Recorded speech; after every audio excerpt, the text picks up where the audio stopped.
wanna change the world. I just want the perfect girl. I don't wanna hang around, I'd rather be found. It gets better, I wonder, my pleasure together.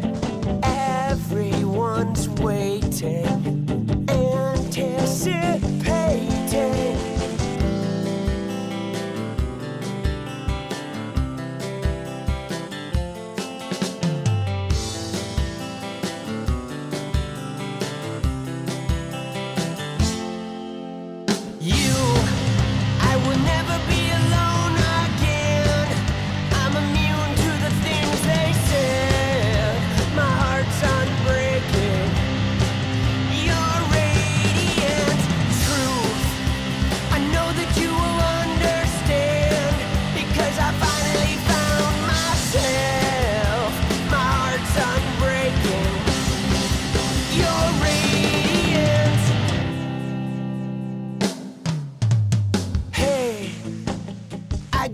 Change the world, but I'm not gonna wait my turn.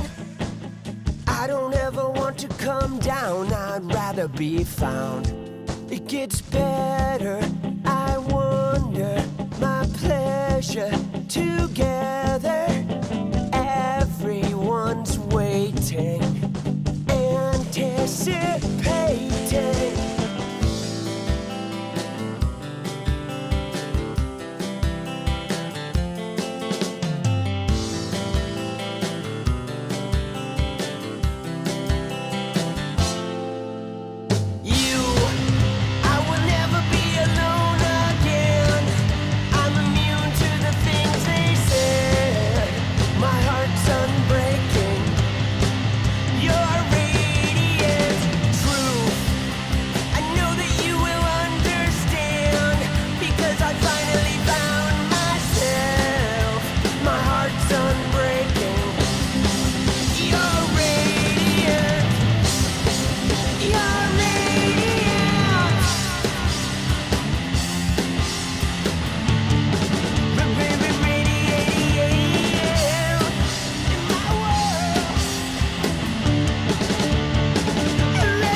It's about you. I would never be alone again. I'm immune to the things they said. My heart's unbreaking. You're radiant truth. I know that you will understand, because I finally found myself. My heart's unbreaking. You're radiant. You're radiant.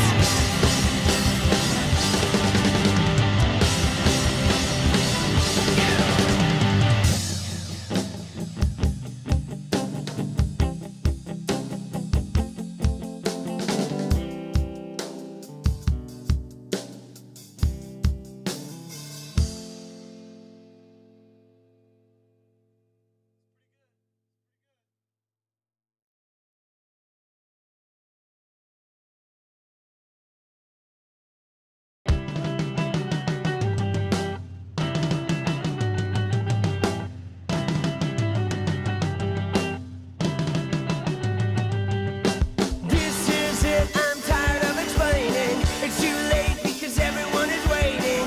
That's great, so why are you complaining? You're on blue.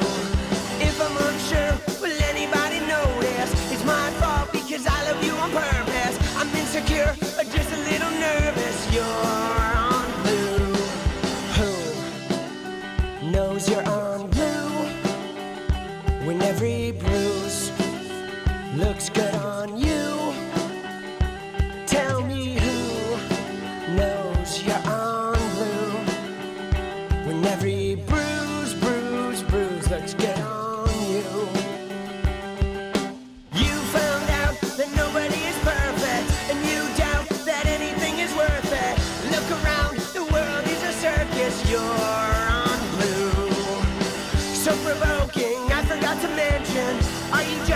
I need some attention, and nothing's working to change your direction. You're on blue. Who knows you're on blue? When every bruise looks good on you, tell me who knows you're on blue? When every bruise looks good on you. Why won't you hold my hand? Are you gonna deny this? Do the best you can. I haven't got a plan, but I'm gonna survive this. That's just who I am.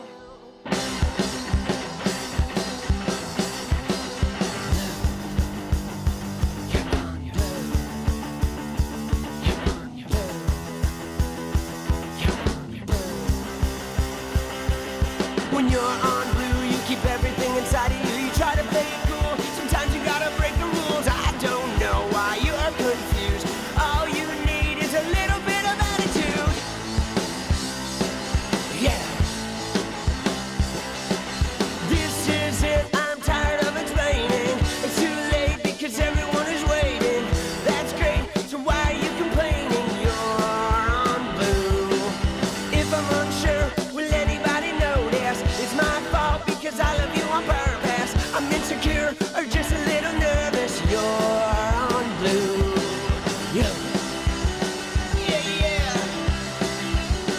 Hey, hey.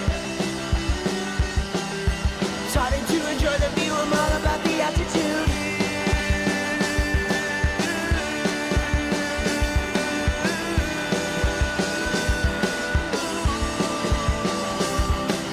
Who knows you're on blue?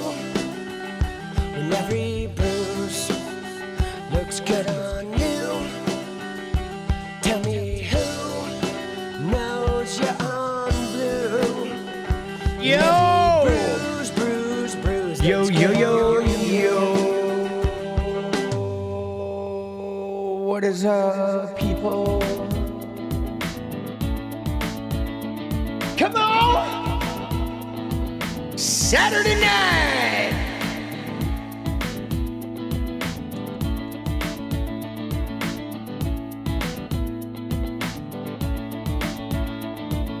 Paint away, day and night, 6 hot What is up? You're alright, goodbye then if you dare. Someone new is pulling everywhere. I'm afraid to let them know. Nothing Is what I say. I feel far away. Nothing is what I think. I will drown in pain. Yeah, yeah, yeah, yeah. Woo! After you, I'm afraid of feeling some too soon. How we doing? Cling to what you're given. Nothing is what I say. I feel far away. nothing is what I think. I will drown in. Hey, yeah, yeah, yeah, yeah, yeah.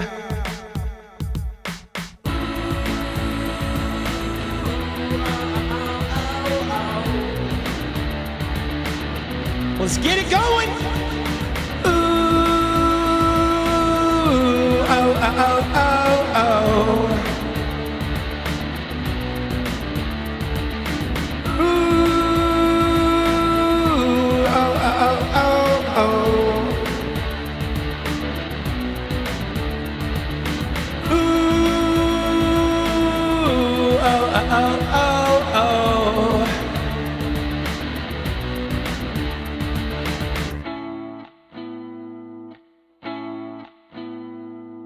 Paint away, day and night, 6 hot, so I'm okay.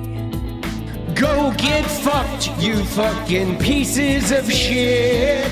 Go fuck yourself, get out of my chat. Eat a fucking dick, nothing is what I say. I feel far away. Let's go! Nothing is what I think. I will drown in pain. Yeah, yeah, yeah, yeah, yeah. Nothing is what I say. I feel far away. Let's go! Nothing is what I think. I will drown in pain. Nothing is what I say. I feel far away. Nothing is what I think. Nothing Is what I think. Yeah, yeah, yeah, yeah, yeah. 'Cause I will drown in pink. Oh, oh, oh, oh. Dude, you like my little Trump verse there? Let's have a little eucalyptus?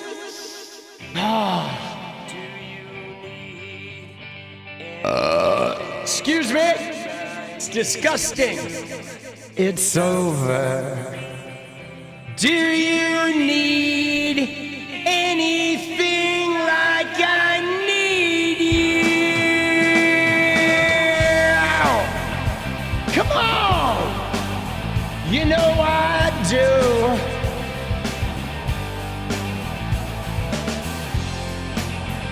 Dude, let's go. Let's get hyped. Dude, the energy lately, whew, it's been rough. I've got no place to be alone, my friend. Cut his wrist instead. There's your answer. You better save yourself, or else nothing like success. I would rather be in hell than regret. Do you need anything like I need you? It's over. Oh, do you need anything like I need you?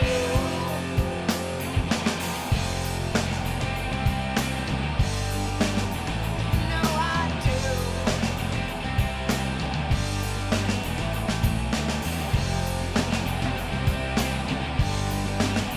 Let's go. All right. Denial. Dude, let's go. Dude, all right. How are we doing, people? Oh, my God. So let's just start. First off, the thing I want to start with,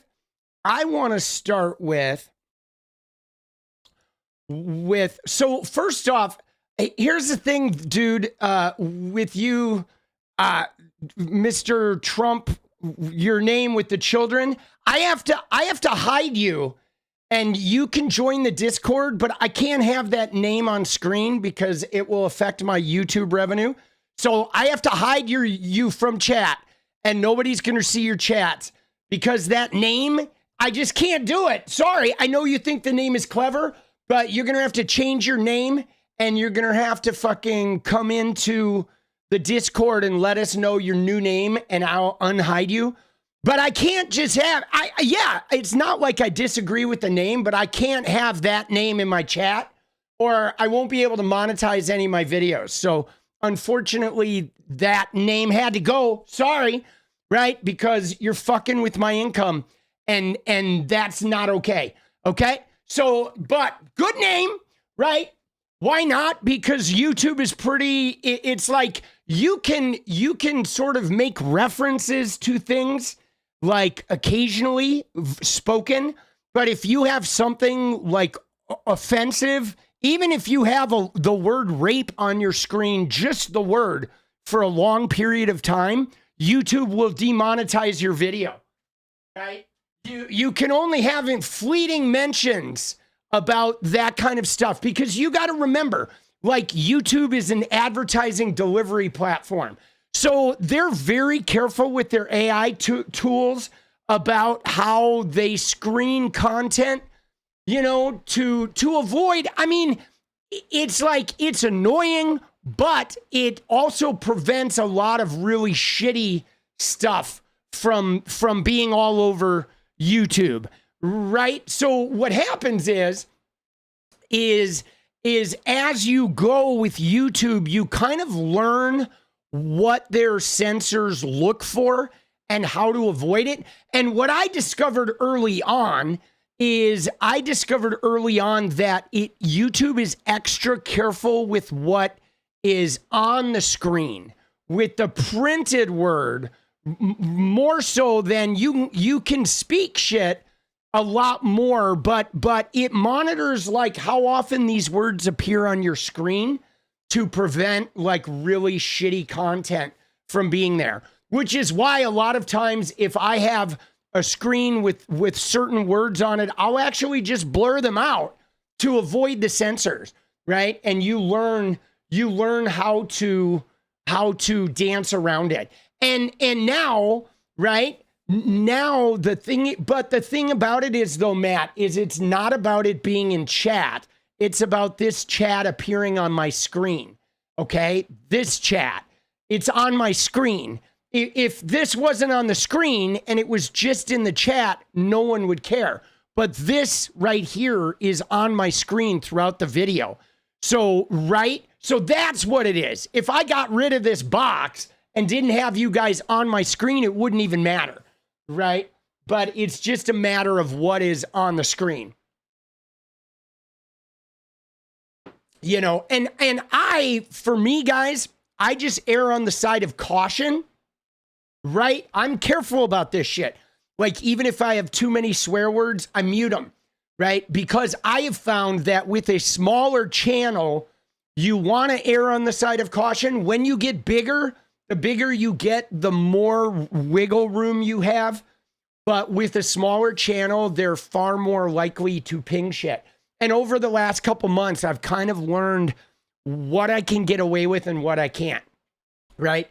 But the thing that I like about YouTube is I like how it allows me to know, right? There's no mystery. Like, I absolutely just know how, right? I know how to like handle it, which is nice. I like that it has a framework. I can respect it, you know, because everybody's got rules, right? I have rules for what you can and can't say in my chat. YouTube has rules for what you can and can't say and how you say it. You know, be nice when there's a YouTube that isn't controlled by a corporation. Yeah. Well, I don't know if there ever would be because of the way capitalism is, you know, it's like, it's hard because the amount of money it has to survive on advertising. And right. And once the advertising gets involved, you start having to have the corporate rules, because those rules aren't there because YouTube cares about the speech or even because it's a company. It's because their money is made through advertising. And so they have to make sure that the ads from their advertisers are not ending up on nasty content. That's what happened. That's why these rules came about, because YouTube almost got sunk during the adpocalypse. Like, basically what happened was YouTube blew up and a bunch of people were making really shitty content. And then advertisers were seeing their stuff with, you know, with fucking really outrageous, you know, against really outrageous shit. And they all left. And YouTube, though, surprisingly, has created a system that works pretty well. You know what I'm saying? Will fall to a point where it can run without ads. Yeah, but then how are you going to make money? Right? Right? You're just gonna run it for free? Yeah, dude. Maybe when capitalism falls, boss. But you're like, you know, but what happens? Dare to dream. Maybe you'll do it and fucking prove us all wrong. But yeah, I actually have no complaints about YouTube's moderation system. Right? You mean not everyone cares about making money? Maybe. I've not seen that. Right? I've not seen that in social media yet. But maybe, you know, maybe, right? The only time I saw that was in the beginning of Facebook. But even then, they didn't care about making money because they had Peter Thiel's angel investment. So they didn't need to make money until they did the valuation, and then they fucking like all became billionaires, right? But that was an instance where they weren't worried about making money, but it's because they had money, right? Let's go. You know what I mean? It's because they had money, boss, right? But it's, you know, the thing that's really crazy about it is that in capitalism, money is your reach, right? Your reach is money. You know what I'm saying? Like it's weird how that works, right? It is like, you know, money determines your reach. You know, it does. It determines the amount of money you have to invest in your product, the amount of reach you have. If you're not making any money, you're not going to have any reach. And you need to make money in order to have reach. I mean, it sucks, dude. Capitalism is it's a fucking toxic system. Unless you have an inheritance, then you're immune. Right? That's all. I just need to find a daddy like fucking who's got a couple $100 million. And then I will no longer be concerned about making money. Right? You like this? You like Our Lady Peace? But, oh shit, dude.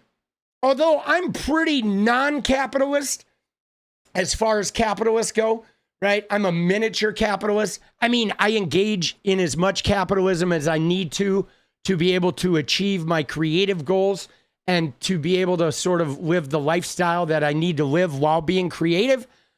But you know, I don't go overboard with it, right? I don't know, because I don't derive. Like me, I don't derive, like there's a difference between like living comfortably and being able to live your lifestyle you want. But there are some people who get off on the power of money.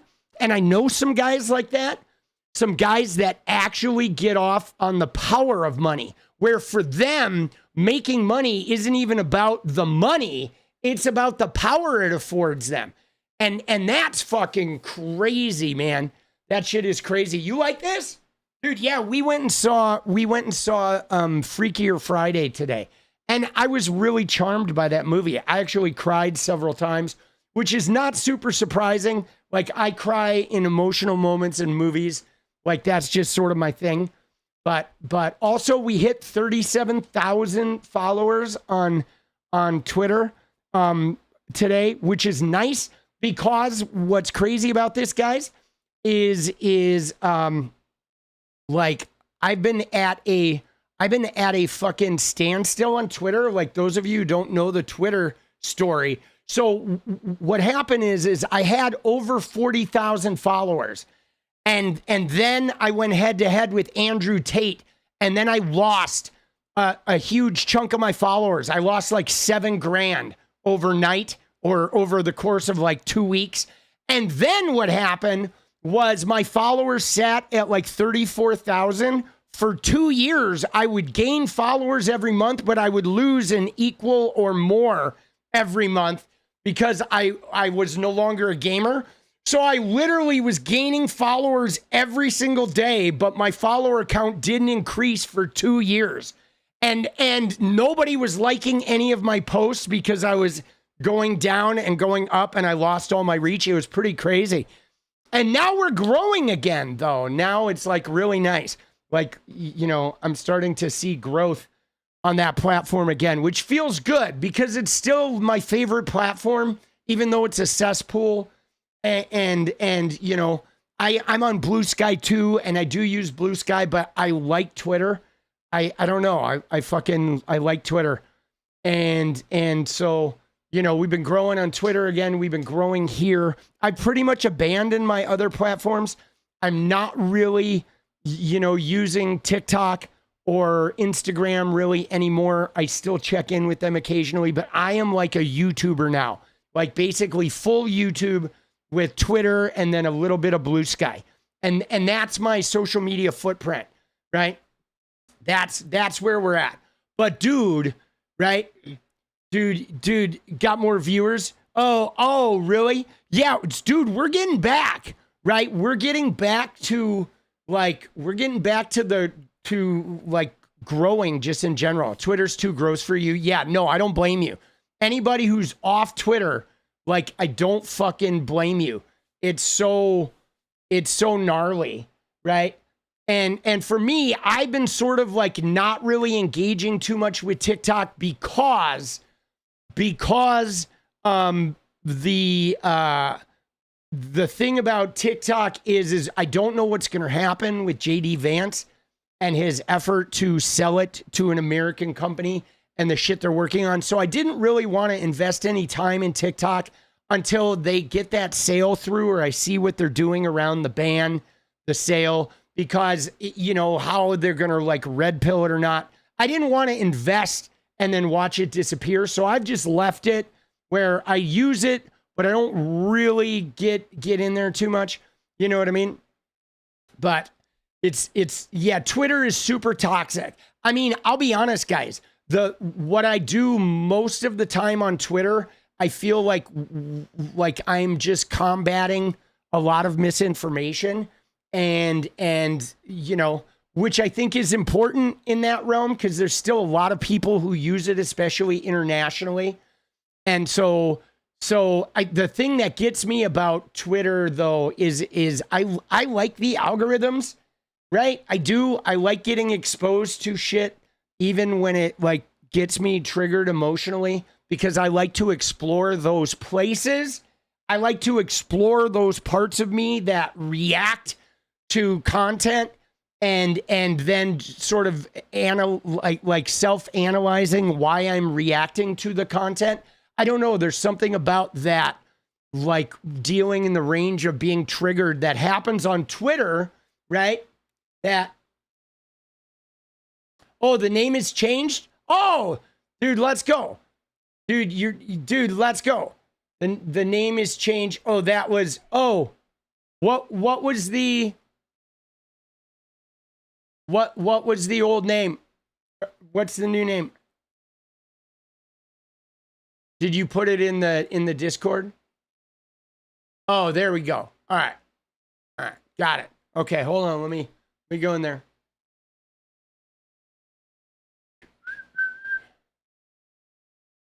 Yeah, see, I may have to get that later because YouTube, the way they do it to fucking, oh, wait. All right, let me go up here and see if you're still in here.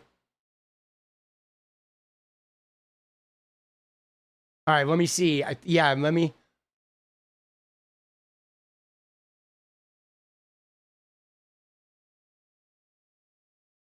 There we go. There it is. All right.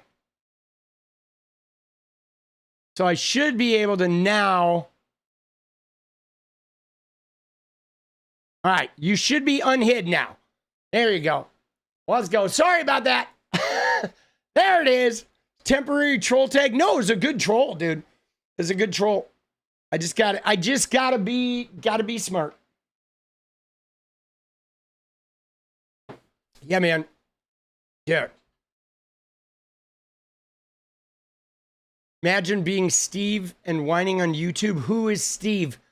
And who's whining? Dude, I love YouTube. I really do. I fucking adore YouTube. All right, so here's what we got on tap, guys. We are going to look at the rest of that Trump Epstein article, right?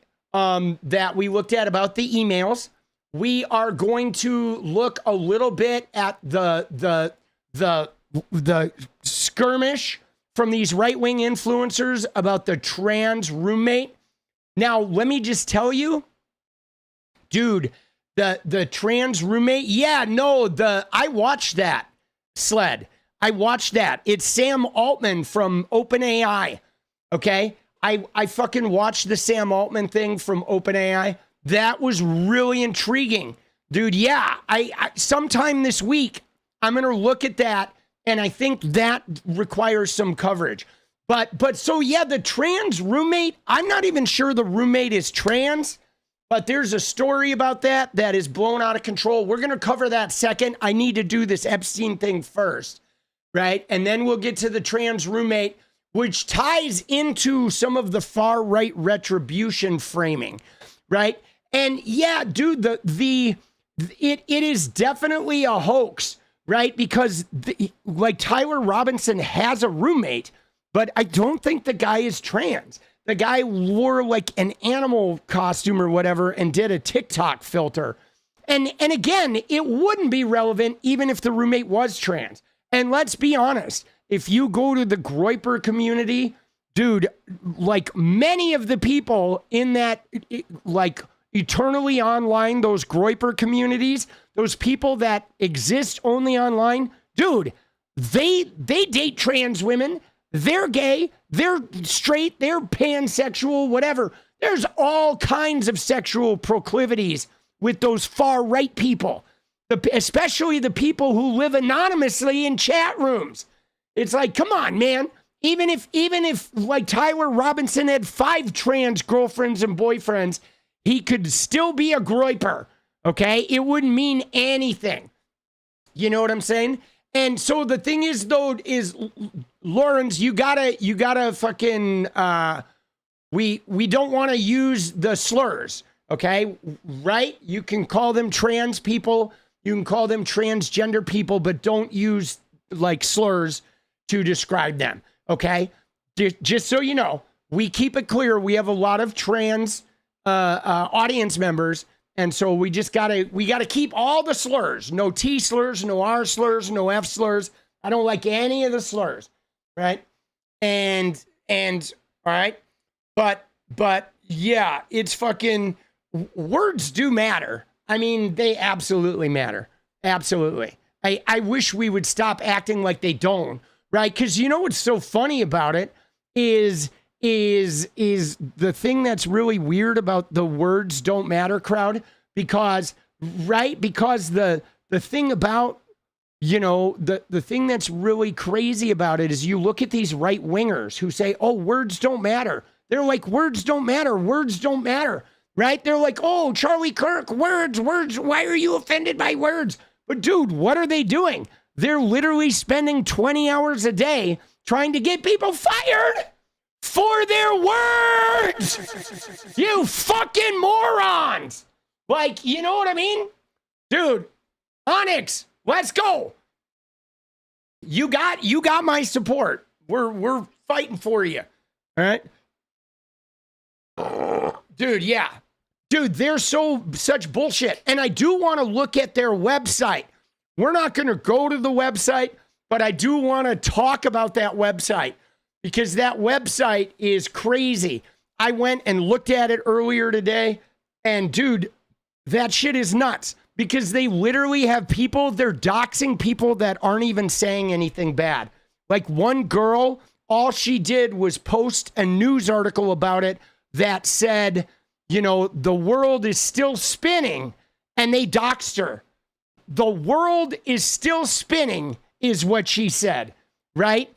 Nothing negative, didn't even mention his name. It was a news article, and the world's still spinning, right? And they fucking attacked. Yeah, dude, they are like already writing a narrative. Like, that's what's crazy about it, guys, is it doesn't even matter that it's not an LGBTQ thing. They have already painted it that way, and they have already contented it that way across the internet, that many of their followers are going to believe it is that way. Like I still have people every day telling me that, like, the shooter in Minnesota was Tim Walz's, you know, fucking co-worker. And it's like, no, it wasn't. It was a Republican who had been appointed to a bipartisan commission by Tim Walz's predecessor. And then Tim Walz, like, reappointed the guy because they did that with everyone on the commission. And they're like, oh, yeah, right, dude, they just are crazy. Oh, you want a dance party? All right, we'll do a dance party goal. Maybe we'll do 2 tonight. I feel like we might need extra dancing tonight. But tonight has to be a short one. I can't go to 4 in the morning because I have to get caught up on videos. I'm a little behind on the video making because I've been spending too much time on Twitter. I've been junked out on Twitter, but dude, I've had a lot of like crazy like tweet replies go viral, and I've been growing on Twitter, so I've been kind of like geeking out on it that I'm growing again, right? Yeah, dude, you keep getting banned on Twitter? All right. Yeah, I've never gotten banned, which is crazy because I fucking push the envelope. But I do think, though, I think Twitter, like, the bigger you get, I think the more leniency you get there, right? You know. All right, you ready? Let's jump into this. Let's start with this article.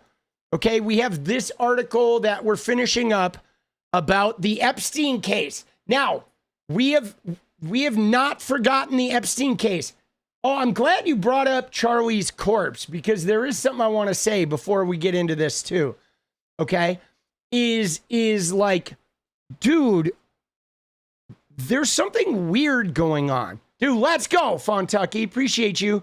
I mean, don't you think something is weird? Yeah, Krygo, I made a video about the wife today. It's up. It's up right now. It's a good one too. But don't you think something is weird? Like, because it's a murder investigation. Charlie Kirk gets shot. He's in a casket. They're filming her in the casket. But like, where's the autopsy? Where's the autopsy report? Why isn't there an autopsy report? There's a major figure with like this event happening in Texas.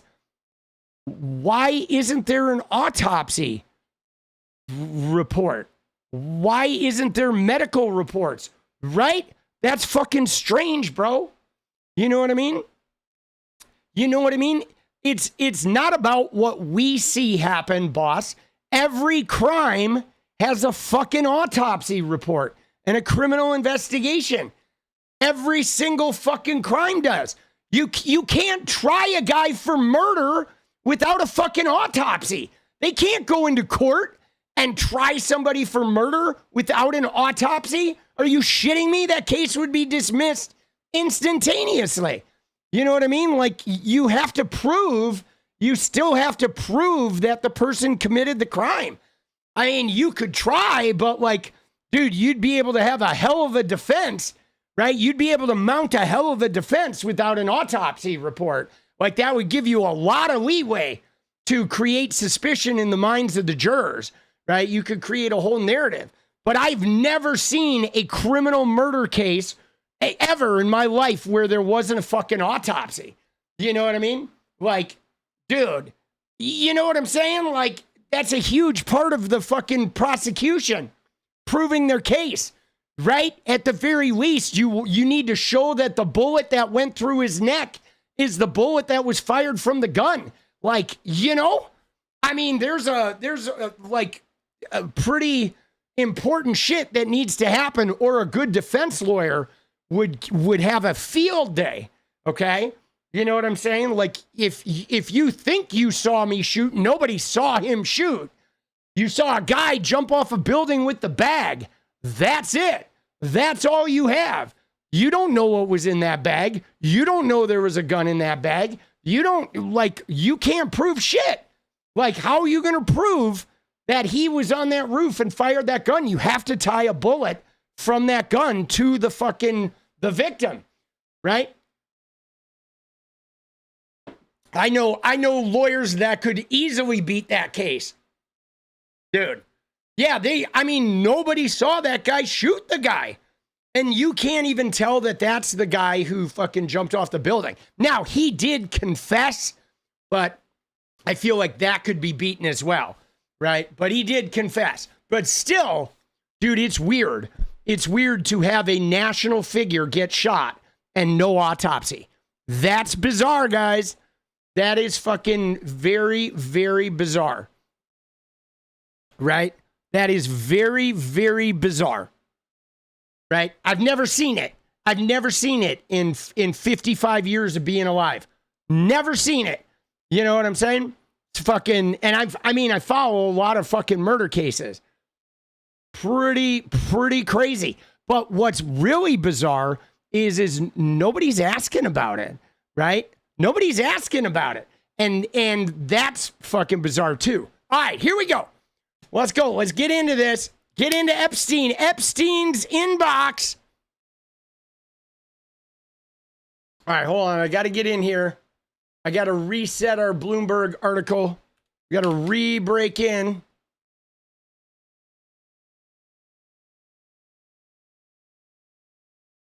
Yeah, I will say this though. I'm about ready to be done with Charlie Kirk, dude. I'm over it. I'm over Charlie Kirk. I am, dude. I mean, I didn't like the guy when he was alive, and I certainly don't like him now that he's passed. Bro, it is just like, I want to get back on the Epstein grind. You know what I mean? Exactly.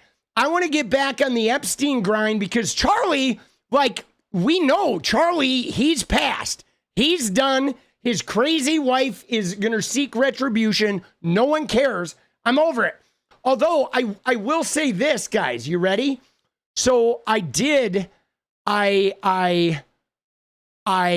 you remember how yesterday I said I was thinking about filling the void of Charlie Kirk and maybe going from college to college to try and, talk to some of these students, these Charlie Kirk fans, and do something a little different, fill that void with a leftist voice. So I tweeted about it on Twitter and Blue Sky, and I did get contacted by somebody. I got contacted by somebody from a group that puts progressives on college campuses. Now, I'm going to talk to him next week.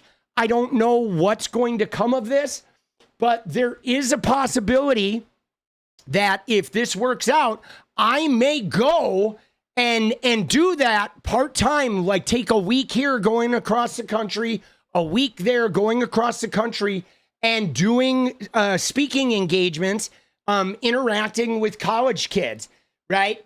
You know what I'm saying? I'm gonna fucking, right? Dude, let's go, baby. I'm gonna go and maybe I'm gonna end up going and filling some of that void and basically doing it to sort of talk to them about what they got from Charlie Kirk and to try and put it into perspective of how life really is and to try and hold space for their anger and their fucking, you know what I'm saying? And John, so the thing about this, boss, is I vet everybody, bro.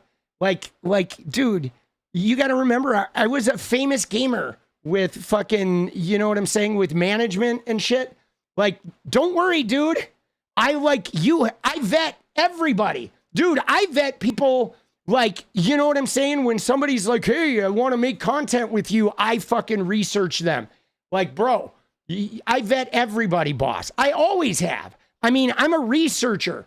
Like, I've always done that. It's like knowledge is power. You should do that. In everybody should do that. Like, just in general, you have to, like, look at people's internet footprint. You do. You know what I'm saying? So we'll see, right? We'll see. I mean, for me, I'm just going to go wherever the universe feels like my place is, right? You know what I'm saying? Like, wherever the universe wants me. But, you know, I just know that when I was a gamer, a lot of those red pillars related to me. And then as soon as, like, the red pill sort of negative swash, like, rose up, a lot of them sort of like, ooh, they fucking, you know, they had to reject me because of their gamer buddies and shit. But I think I'd be really good at going into those environments. And, you know, so if the universe wants me there, I'm going, right?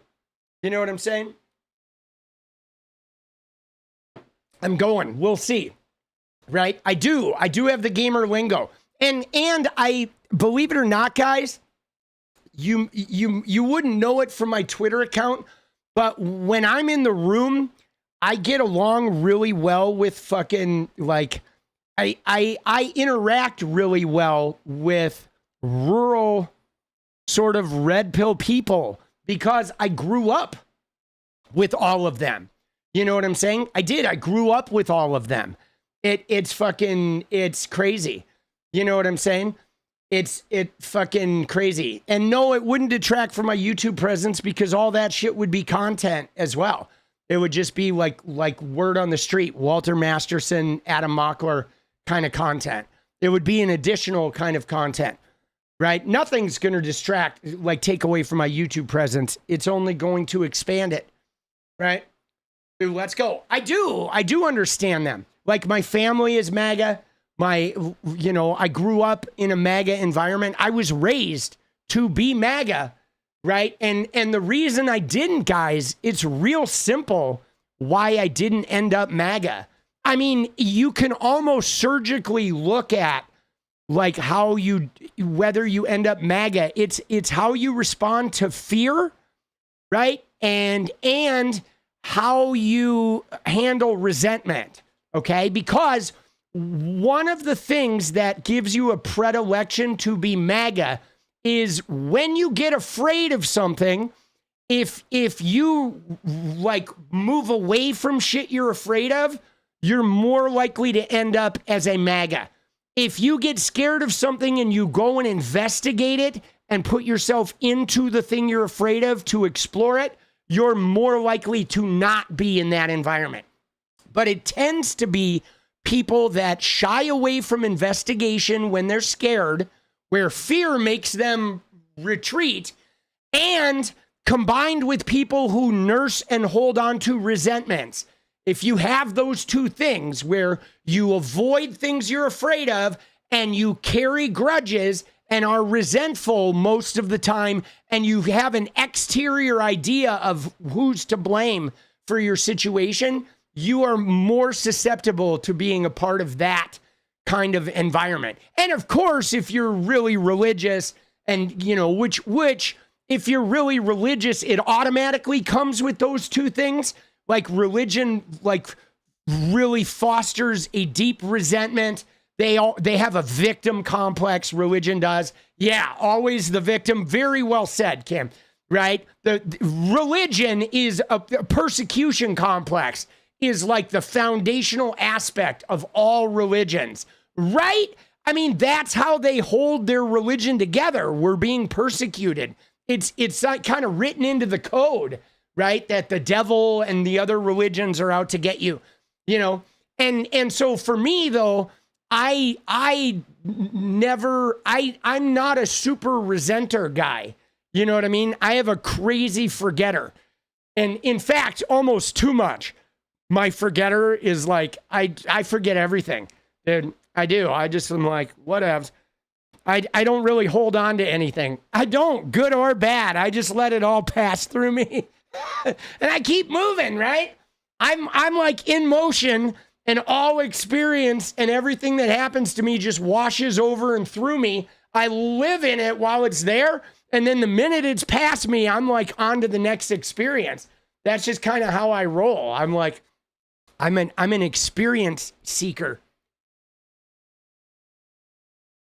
So yeah, dude.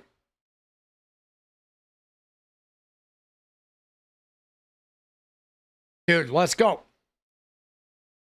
Your grandfather called Republicans union busting suckers. Yeah, that's good. Plus, I got to watch my parents vote for Ronald Reagan. And that pretty much ended, like, you know what I mean? Ronald Reagan, after witnessing Reagan, I was like, dude, fuck Republicans, bro. There's no way I'm going to be part of that movement. All right, so let me find where we left off. Okay. We left off down here with the picture of Ghislaine and the boat, right? Oh shit, hold on, I keep fucking this up. Let me hook this up. There we go. There we go. There it is. Lady Ghislaine. Dude, look at her. Look at this picture from 2008, dude. Ghislaine was like, she had all this promise, dude. You know what I'm saying? She had all this promise to not be, right? You know what I'm saying? She had all this promise to not be a fucking weirdo, bro. She had like deep connections. She had money. You know what I'm saying? Why is she dressed like a kid? I don't know that she's dressed like a kid. I mean, she's on a boat and she's wearing a rash guard, right? She's wearing a rash guard and it looks like, you know, which kind of, I guess, makes her look fucking childish. But, you know, I don't know, dude. It's just a weird thing.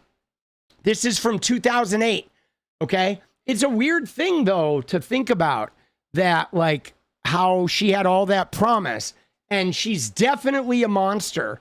But what's crazy about this though, guys, is like they don't start as monsters, you know? I mean, I've done a lot of researching of serial killers, right? As a little kid, we moved to Los Angeles during the Hillside Strangler crisis, and there was a young teenager about my sister's age who got kidnapped by the Hillside Stranglers like a half mile from our house.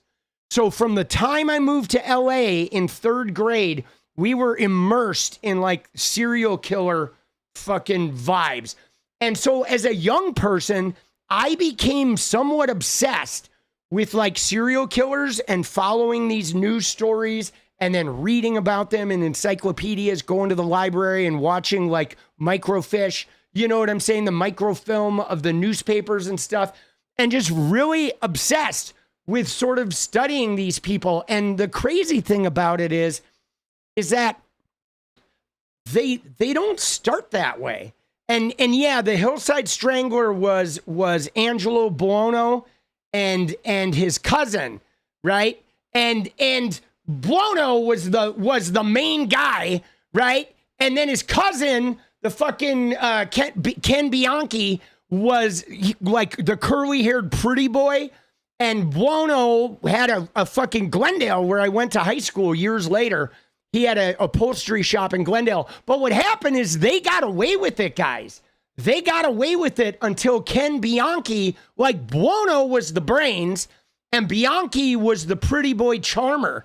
And what happened is they got away with it and it was done. The cops had no leads. They were scot-free. But what happened is Kenneth Bianchi, the pretty boy, the guy that was in the brains, he moved to Bellingham, okay, Washington, and then he did a murder up there by himself, but he was not good at covering his tracks. So he got caught up in Bellingham, and then eventually they pieced together the thing and they broke the case wide open. But if he hadn't gone to Bellingham and committed that murder on his own, they would have gotten away with it. They were actually scot-free, right? Yeah, he moved to Washington, he killed. Yeah, it was pretty crazy. It was nutty. You know what I'm saying? He fucking left some bodies in the trunk of a car in a cul-de-sac, and like he did it. He was like the hired security of this house that they were house sitting. It was 2 girls, and he fucking killed them. And right, he killed them while he was working, dude. What a dumb shit, right? Like, I mean, dude, the guy was not smart. But when you go back and look at these guys and girls, the women serial killers are really interesting too. They fucking don't, like, they don't start that way. You know, nobody starts that way. I mean, often there's some type of abuse. There's usually a real fucked up situation with their mother relationship. If it's a serial killer that kills women, there's often a dysfunctional mother relationship, right? That relationship is really crazy. And there's some type of abuse often, right? But they don't start that way. And Ghislaine didn't start that way. You know what I mean? I mean, she started with a lot of promise, but you know, she's definitely a monster. She is definitely a fucking monster, you know? But yeah, I don't know, dude. It's like, I don't know. These things make me sad a little bit when I see this shit happen, you know, when I see these people that like show a lot of promise that fucking go off the deep end. And thinking about the sheer number of victims in the Epstein Maxwell case is like wild. And there's so many that like we don't know. You know what I'm saying? We don't know. Like, I don't know if we'll ever know. I mean, there's a great number of victims in this case that most certainly have not spoken up at all. All right. So here we go. We're going to check in. We have 39 minutes. We need 8 more super chats for the dance party. We got to fucking, and it's not stickers, guys. It is super chats only. But everybody who's donated so far, thank you guys. All right, let's get into this. But yeah, man. All right, so 𝗨𝗙𝗀𝗃, okay? Here we go. Maxwell gained entry to a rarefied world through her father. Okay, Robert Maxwell, the wealthy owner of British media concern, the Mirror Group. So her dad was a media magnate. Okay, he was big too. He was like very wealthy. He had a yacht. I know there's a lot of talk that he was, intelligence, and he may very well have been, right? He definitely died a super suspicious death. Okay, and he not only did he die a suspicious death, but after he died, his name just got ruined because they discovered a whole bunch of embezzlement. And so what's crazy is after he died, Ghislaine sort of got left with having to like deal with his image, right? Like imagine being the daughter of this wealthy and powerful guy that is like this huge political and international media figure, and you are like the princess of this guy, and he is like the amazing dude, and then he dies this really suspicious, weird, like he was probably murdered death, and it doesn't make any sense, and next thing you know, the fortune starts drying up because you find out he's been a crook, and then the whole world now just looks at you as like the living remnant of his crookedness.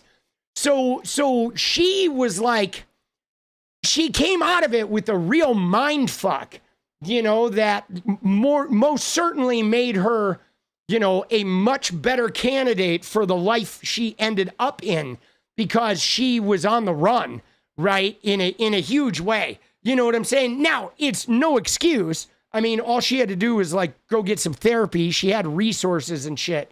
But yeah, dude, it's a pretty fucked up story. All right.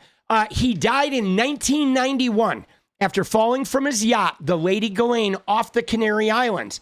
In the wake of his death, the Maxwell family fortune was largely wiped out after it was revealed that Robert Maxwell had misappropriated hundreds of millions of pounds from the Mirror Group's pension fund. And that's a big one too, guys, because it's not like this guy just stole money from a business. He raided the pension fund. So he raided the business and fucked like all the workers. You know what I mean? I mean, that's brutal. That is like fucking like lowball. It's bottom feeder shit. Okay, Ghislaine Maxwell decamped to New York, where she became a fixture among the East Coast elite. She appeared in Washington at a party celebrating Bill Clinton's first inauguration. She was spotted with Prince Andrew, the second son of the late Queen Elizabeth, at an S&M themed Halloween party hosted by supermodel Heidi Klum. Now, let me just show you, so you know, the S&M party that we're talking about is this one, okay? It was the Pimps and Hoes party, okay? This is that party where she was wearing a wig. Prince Andrew was there. So was Donnie Trump and his new woman, okay? So there are photos. There are actually a lot of Getty photos, right? That are from that party. It was pretty, I mean, these guys were all, yeah, it was Pimps and Hoes, but I don't know why they call it S&M themed, right? It's a weird thing. It was actually a Pimps and Hoes party, but S&M, I mean, everybody interprets this shit fucking differently. Neither Prince Andrew nor Klum responded to requests for comment. All right, Maxwell said during her July interview that she met Epstein, who was running a wealth management firm, in 1991 through a mutual female friend. Now, that date is a little squishy there. All right, she says she met him in 91. We're not exactly sure. We do know that she knew Trump before that, okay, because Donald Trump was, seen in photos on the yacht with Robert Maxwell in the late 80s, like 87. There's pictures of Trump on Lady Ghislaine with Robert Maxwell. And Trump was involved in that set. Absolutely. Robert Maxwell was involved with a lot of the same people that Trump was involved with. And the other thing that's interesting, though, is there is some suspicion from the Epstein book. You remember the Epstein book we looked at? So in the Epstein book, there was one of the people talked about it. I'm gonna pull up the page because I feel like this is relevant and important. So give me 1 sec here to pull up this page. Okay. Let me find the PDF real quick.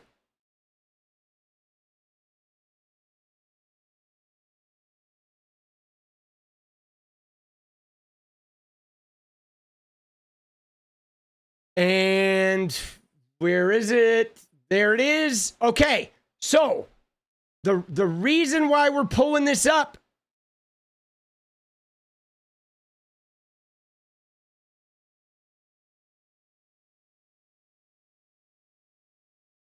is this.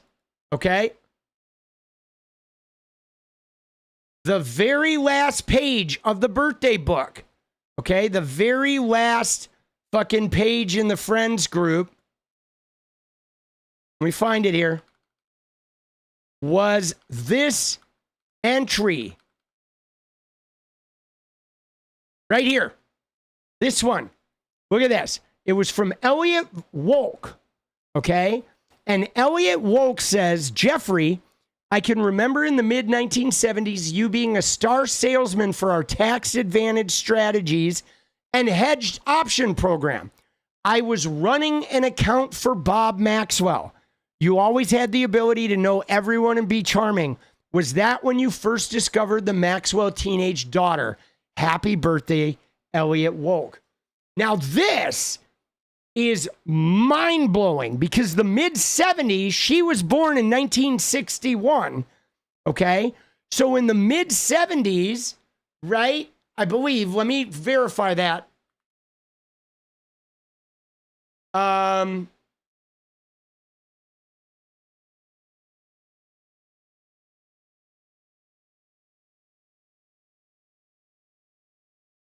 She was born in 61, yes. So what this is implying, guys, is that he was a star salesman for a company that ran an account for Robert Maxwell, and he was a charmer and schmoozer and networker, okay? So, right? So there literally is a strong possibility that he may have groomed her, right? Like before she even became an adult and they got together, he may, I don't know, at a party, on the yacht, we don't know. But this is real fucking suggestive here that this is included. Maybe he did. Maybe, or at the very least, he may have been hot for her from that day forward. And yes, we'll never know, but isn't that a wild detail? That is a wild detail. Is he threatening him? I don't know, man. I don't know. This book is pretty wild. But she included this, right? She included it, okay? And so the mid-70s, she was like 15 in 75. She was 14. That would have been right up his alley, right? That would have been his perfect age. So that's really unusual, huh? Okay, so she said that she met him, though, in 91 through a mutual female friend. Following her father's death, she said, he asked her to help him find and decorate a house in Manhattan. Not long after, they began a brief romantic relationship. After that ended, Epstein kept her on his payroll as a property manager, overseeing operations at his homes in New York, Paris, New Mexico, and Palm Beach, where he purchased a $2.5 million waterfront compound about 2 miles from Trump's Mar-a-Lago. Epstein later bought a 70-acre private island in the U.S. Virgin Islands called Little St. James. That was in 98, I believe, and a 7-story townhouse on Manhattan's Upper East Side. Now, that townhouse had belonged to Leslie Wexner, the the limited guy, right? And was, you know, Wexner, I think, sold him that property or was somehow involved in the sale of that property to him, right? Hold on one sec. Is Leslie Wexner still alive?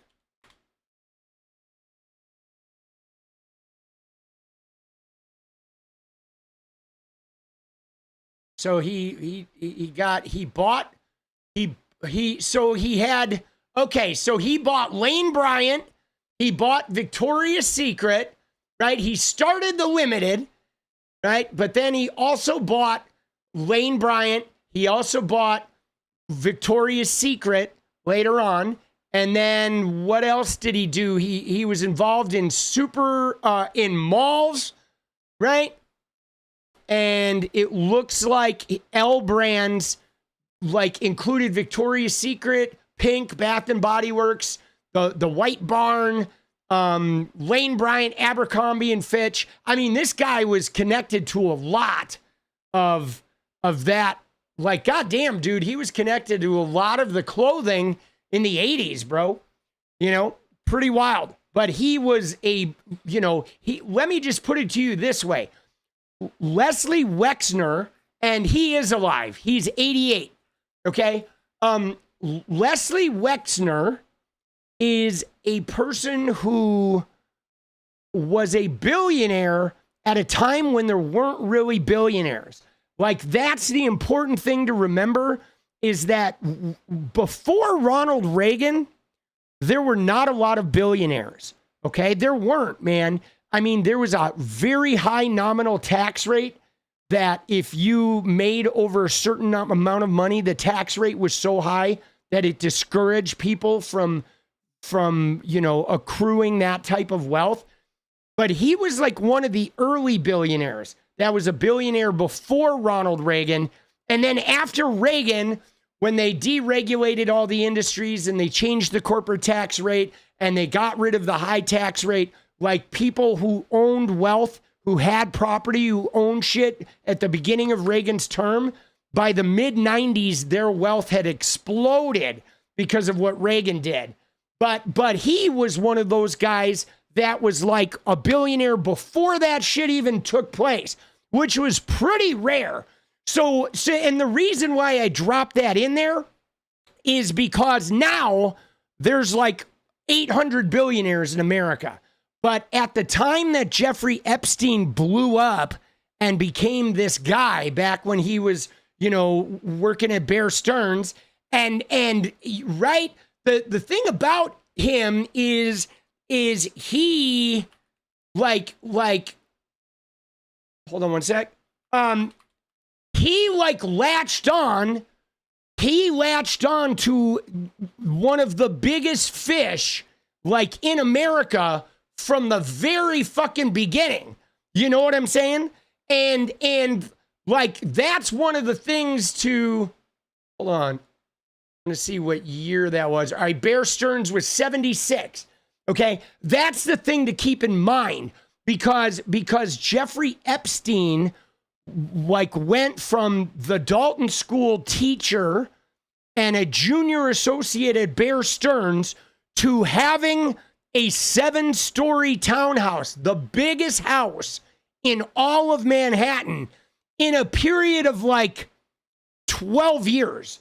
Okay. He went from not really having any money to being one of the wealthiest people in New York in literally 12 years because of his connection to that one guy. He hooked up with the biggest fish out there and then skyrocketed to wealth. It's pretty crazy. It's pretty crazy. It's almost as if crime pays. I mean, I hate to say this, guys, but if you look at capitalism, most of the wealthiest people in capitalism are criminals. There are all sorts of accounting things and money moving things and offshoring things and tax avoidance. And there's holes in the code of the laws that allow them to do this shit. But the reality is the wealthiest people in America are all criminals. They're just not called criminals, right? If you're wealthy, you commit crimes and you're not called a criminal. The criminal tag is for the poor people, right? For the rich, it's like crime is, is business decision making. It's fucked up. It's fucked up. All right. So there we go. And this is them in the 1990s. Okay. This is them in the 90s, dude. Now, this is when they started. Okay. Remember, Maria Farmer, Annie Farmer was 96 when they called the FBI. Okay. And yes, they get non-prosecution agreements. They normally, what happens with the white collar criminals is normally, unless it's something egregious, they just pay a fine. Okay. There's like a what a setback is. So there's this thing when you build a house called a setback, which is like the space between your property line and the actual house, or the space between the sidewalk and the actual house. So the laws for the wealthiest people have setbacks in everything they do that give them room to like fudge numbers or do things like, you see the shit where they overvalue a property to insure it and they undervalue it for taxes, right? Or they get properties and they claim them both as primary residence. There are all kinds of things that they do that allow them to sort of like fudge the law. And then most of that shit, if they get caught, they just get a fine. You know what I mean? And if you're wealthy, that fine is like nothing, right? So it's a system where cities and governments make money off fining the wealthy people, and the wealthy people are just allowed to break the law until they get fined, and then they pay the fine, and the fines are government money, and the wealthy people get to just continue doing their things.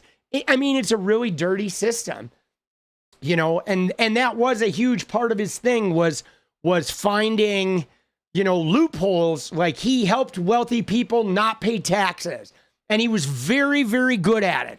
He was very, very good at making their money look like it didn't exist. Okay. That was his sort of forte. And so he became very valuable to wealthy people. All right. Throughout the 90s, Epstein, who'd left a stint at the investment bank Bear Stearns amid allegations of financial impropriety, positioned himself as an advisor to the ultra wealthy. He earned millions in fees, and by the mid-2000s, he was also juggling his own investments worth tens of millions of dollars in a pair of hedge funds. Maxwell's job was to ensure that his environs ran smoothly. She hired the decorators, gardeners, chefs to staff Epstein's homes, the builders, architects who worked on properties under construction. She would also remind Epstein about his assistants' birthdays or to pay his butler's Christmas bonus, the email show. Staffers who wanted to take vacation went to Maxwell for approval. She'd send requests up the chain to Epstein, who'd sign off with a simply yes or fine. So what these emails clarify is that Epstein ran it. Maxwell, what these emails clarify is that Maxwell ran the business and Epstein just yesed and no'd, right? That was it. He didn't really run anything. She ran it and he just signed off, okay? From the late 90s through the early 2000s, Maxwell and Epstein's social circles sometimes included Trump. 2003 New York Magazine article recounted a dinner arranged by Maxwell at Epstein's Upper East Side townhouse, which was attended by a group of barely clad models who interacted with high-profile guests, including Trump, Clinton aide Doug Band, and media magnate Mort Zuckerman. Now, this, I believe, guys, this is the dinner where, remember when we made a video about like the 20 years of Trump being a creep? This was the dinner where some of those models said they had to walk like across the table, and those wealthy guys looked up their skirts and were judging their genitalia and or their underwear. Okay. And they had to, right? Because otherwise these guys could guarantee that they would never work in New York again. I mean, it's creepy, guys. So creepy. Okay. One of the email's few references to Trump came on September 14th, 2006, 2 months after Epstein was charged in Florida with solicitation of prostitution. It includes a list of 51 politicians, business execs, and Wall Street power brokers. The list includes people who previously been linked to Epstein, including Jimmy Cain, former chief executive of Bear Stearns, Jess Staley, who would later be named the CEO of Barclays, and Trump. Cain died in 2021. Staley did not respond to a request for comment. Please review list and add or remove peeps, Maxwell wrote. Remove Trump, Epstein responded. The pair discussed additions to the list and at least one other deletion. Now, this is fascinating, guys, because Donald Trump has claimed, well, when I caught Jeffrey, taking my workers, I kicked him out of the club and I was a good Samaritan. Dude, Virginia Giuffre got recruited in 2000. This email was in 2006, and there's a list of people, and he's asking Trump to, they're taking Trump off the email. Now, they don't know what the list was for, but this was 6 years after Virginia Giuffre got, recruited from Mar-a-Lago, and it was a year before Epstein stopped being a paid member at Mar-a-Lago. Bloomberg was unable to determine the meaning of this list. The email has no subject line or additional commentary, so it's impossible to know whether they were planning an event, preparing a holiday card list, or something else. Now, isn't that weird? The email has, The email has nothing. There's no subject line. There's no commentary. There's no words. It's just a list of 51 people and some instructions to add and remove. That's weird. Having no subject line is weird, guys. This is 2006, too. This is like the early days of email, okay? That's crazy, okay? Right? That is crazy. Trump's name surfaced again around the time Epstein was making an intense back-channel lobbying effort to get federal prosecutors to drop their case against him. It was in an email dated August 23rd, 2007, a month before he signed his non-prosecution agreement with the U.S. Attorney's Office for SD Florida, which was with Alex Acosta, later Trump's labor secretary. And that was the non-prosecution agreement that ended the federal investigation, let him off on all federal charges, and gave Epstein and all of his lieutenants immunity, right? The emails indicate that Maxwell may have been referring to a team of reporters. So the email is from Maxwell to Jeffrey Epstein, says, you have to assume they went to Donald Trump, then Gossman, then docs in WPB, Pashkow, etc. Whoa. This is important, guys, because they don't know what this email means. You have to assume they went to Trump, then Gossman, then docs in WPB, then Pashkow. But you ready for this? You remember this name, guys? Okay. You know this name. I don't know if you remember it, but I'm about to remind you. Joel Pashkow. Okay? You remember good old Joel Pashkow? Let me show you Joel Pashkow, because he was our drawing guy.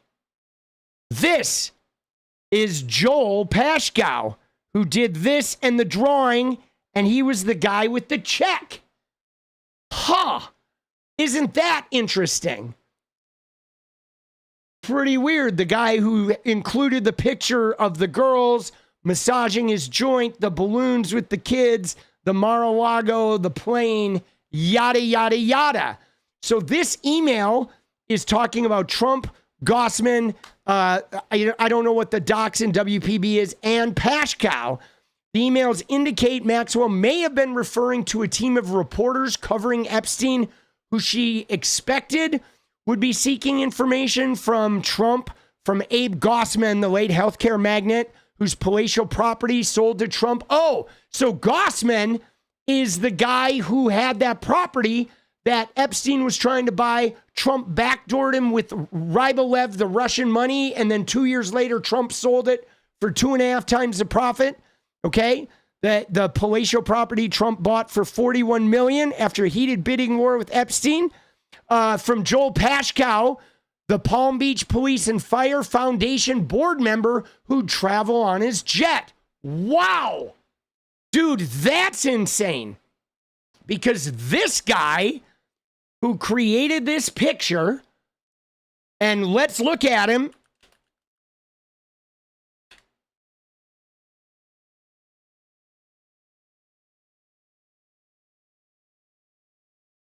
This guy right here, 𝗙𝗪𝗪𝗀. All right, there he is. So this guy, I'm going to get it right here, who created this image and was the dude behind the selling the fully used woman to Trump, right? This guy was a Palm Beach Police and Fire Foundation board member. All right, we know he was on the jet. We know he was a confidant, but he was a board member on the Police and Fire Foundation. So he also had some type of civic pull in town. Of course, 𝗪𝗪𝗪 did not reply to a request for comment. Okay, and then the White House said this is just more stupid fake news playing into the hands of the Democrat hoax trying to link President Trump and Epstein. White House spokesman Abigail Jackson said in response to questions about the reference to Trump in the emails. That's really interesting, guys, isn't it? Pressed earlier this summer about the history with Epstein, Trump said they fell out after Epstein stole an employee from Mar-a-Lago. That was an apparent reference to Virginia Giuffre, one of Epstein's more outspoken accusers, who later claimed Maxwell recruited her from the Trump resort to work as Epstein's masseuse. But the problem is 2000 is when Virginia Giuffre gets recruited at Mar-a-Lago. 2003 is when Trump is in the birthday book with Mr. 𝗙𝗪𝗪𝗀. And 2006 is when they're removing Trump from the list. 2007 is when they're discussing Trump and 𝗙𝗪𝗪𝗀 and these other guys. We don't know why. Is it about talking to the press? It has something to do with him being, getting exonerated from that federal investigation and his immunity deal. We don't know the connection, right?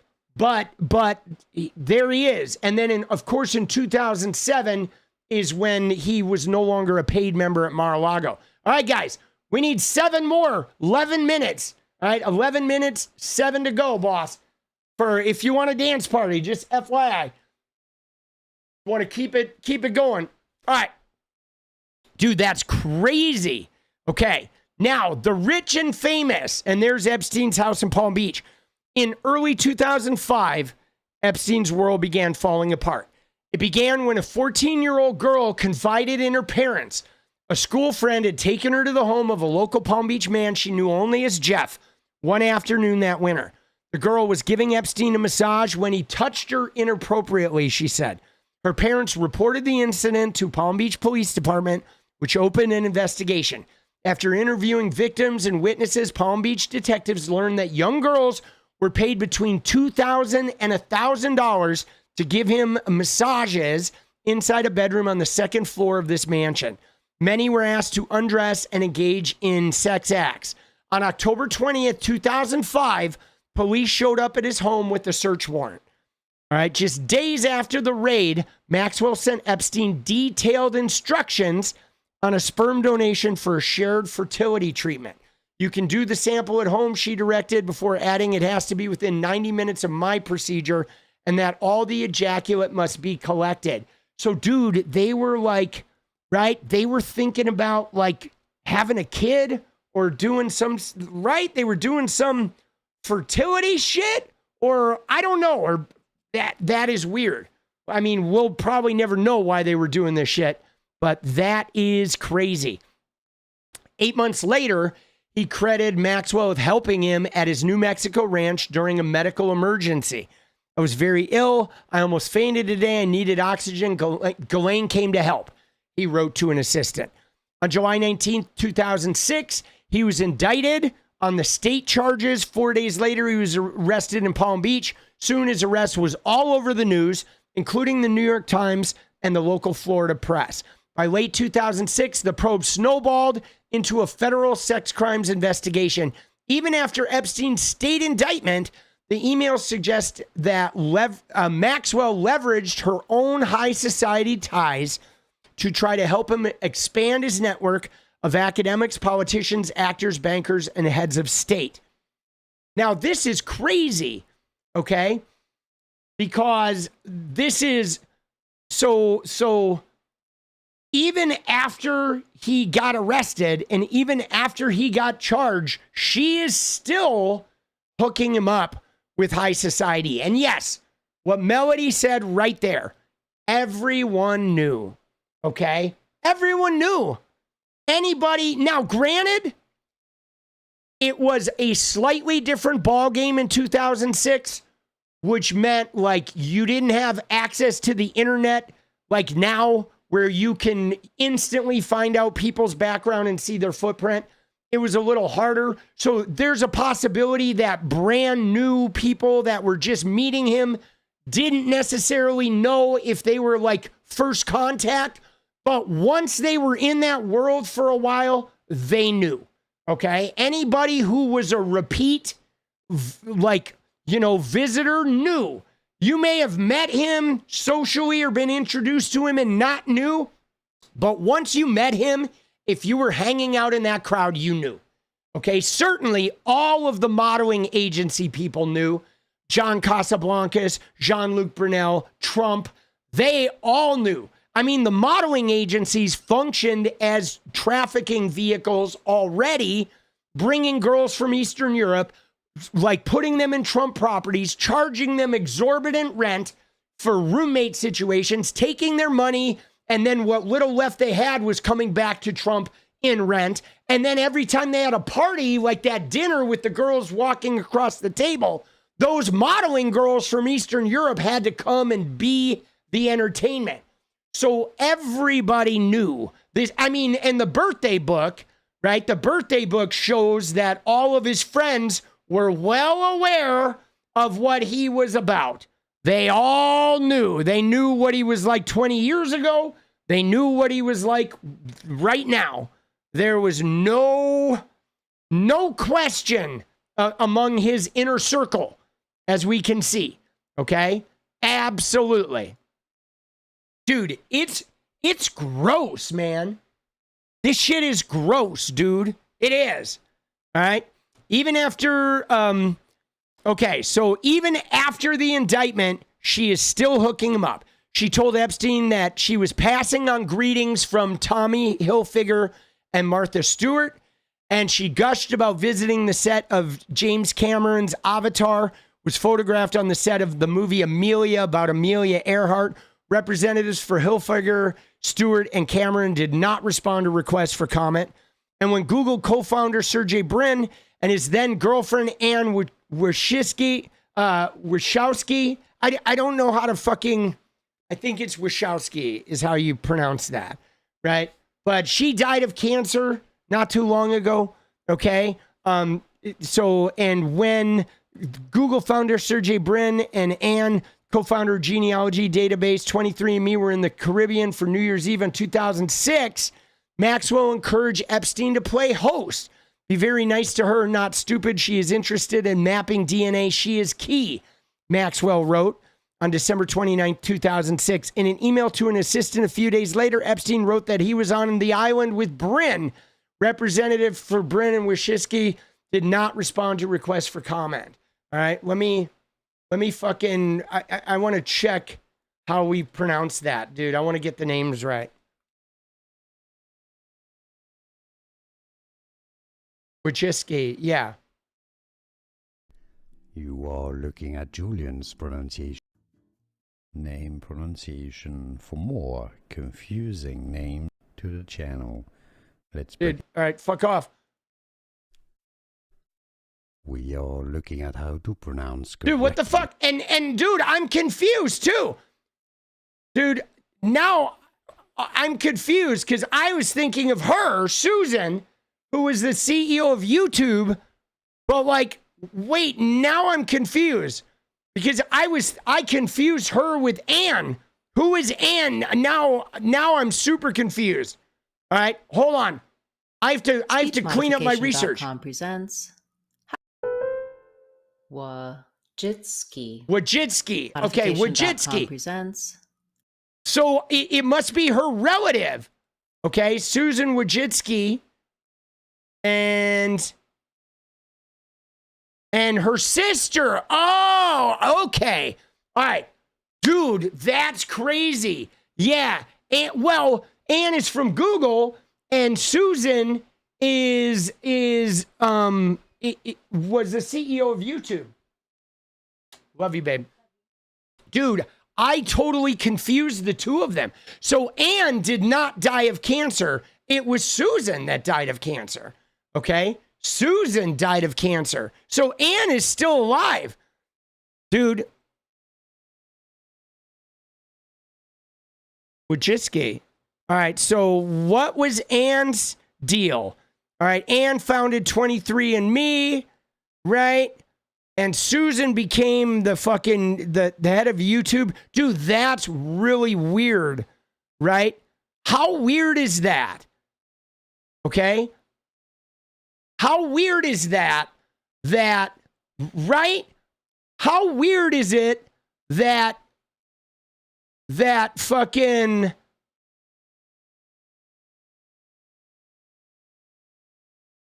You know what I'm saying? Like, how weird is it that he dates Ann, okay? Sergey Brin starts Google, dates Ann, and then Ann's sister becomes the CEO of YouTube, which is part of Google, right? She becomes the CEO. I mean, isn't that weird? It feels like very incestuous of like family, right? 23andMe, I think so. I mean, to me, it's weird that like these early AI companies, like he was dating somebody who was founding a genetic DNA testing company. And no, 23andMe is no, it's still there. It's still based in South San Francisco. I mean, it may have filed for bankruptcy. Yes. So it filed for bankruptcy and was bought out by Regeneron, bought out of bankruptcy just this year. Wild. Okay. And then, oh shit. No way, dude. She bought it back. Look at that, dude. Look at what happened. So Ann 𝗦𝗙𝗪cie like resigned in March. They filed bankruptcy and resigned. And there was a huge sort of issue with the privacy because they had all that DNA data. Then Regeneron bought it out of bankruptcy. And then a nonprofit founded by Ann outbid and fucking bought the company back. That is so crazy, dude. I don't know, dude. I find that shit creepy. Yeah, they must, like, they have a lot of DNA. Like, think about that, guys. An AI company, right? Google, a major AI company and a media company also being connected somehow to DNA companies. I mean, dude, the shit that's going on right now, and I feel like we don't even know what they're doing right now with the facial recognition, DNA monitoring. I mean, I know, right? If you were to ask me, like if we were to strip away all the bullshit, okay? If we were to strip away all this shit about advertising and companies and social media, I can tell you right now what these companies want more than anything. What the ultimate goal of social media AI algorithms is. And you know what it is, guys? What it is it's predictive content delivery. And so what does that mean? That means what they are searching for is to be able to tell what will make you click the purchase button of a product, which means they could feed you something on Twitter and then you react in a certain way on Twitter and then they hit you with some type of ping that takes you to another place that then instigates you to go and buy something, like, or to react in a certain way. Like, they want to be able to send you content that will provoke a desired reaction. Like, if they want you to buy something, they want to be able to send you content that will provoke the purchase.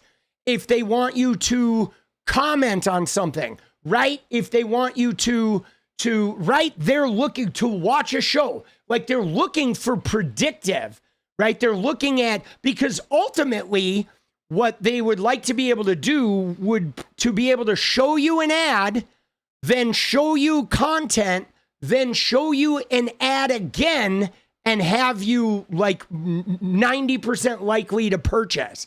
So they're studying us to see what do we do between purchases and where do we do it, right? So they're like, Tommy edits for 4 hours, then he goes and watches the YouTube Mariners highlights, then he gets on Twitter for 2 hours, then he goes and buys something on Amazon.com, right? Boom. That's what they're studying. So they're studying to be able to feed you the exact stream of content to get you to take the action, okay? And that is what they ultimately want. They want to be able to real time change your content feeds in order to induce a reaction. Okay, just so you know, guys, we have, the goal ended.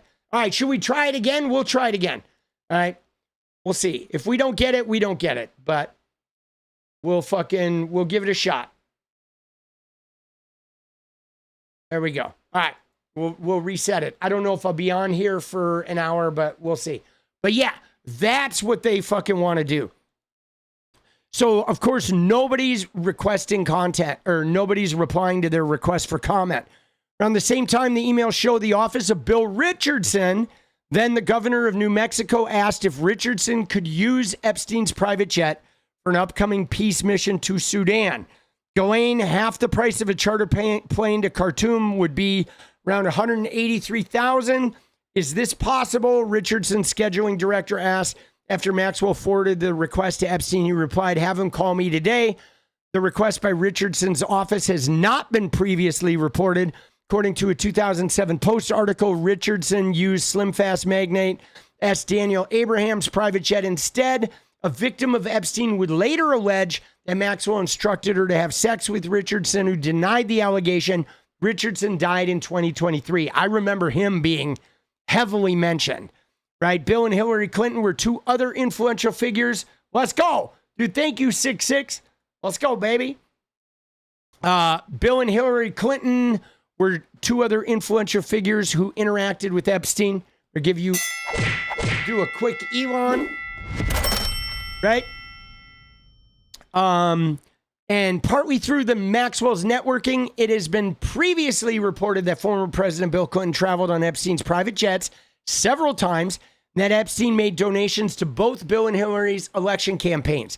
The emails include references to 3 meetings Maxwell had with Clinton between 2006 and 2008. They also show that Maxwell promoted her own ocean conservation nonprofit, Terramar Project, through the Clinton Global Initiative, maintained close connections with the family circle, including Band, the architect of Clinton's post-presidency. There's a picture of them together in 93.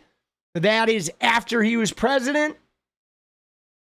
You gave your DNA to 23andMe. I have given no DNA. Nobody has my DNA, right?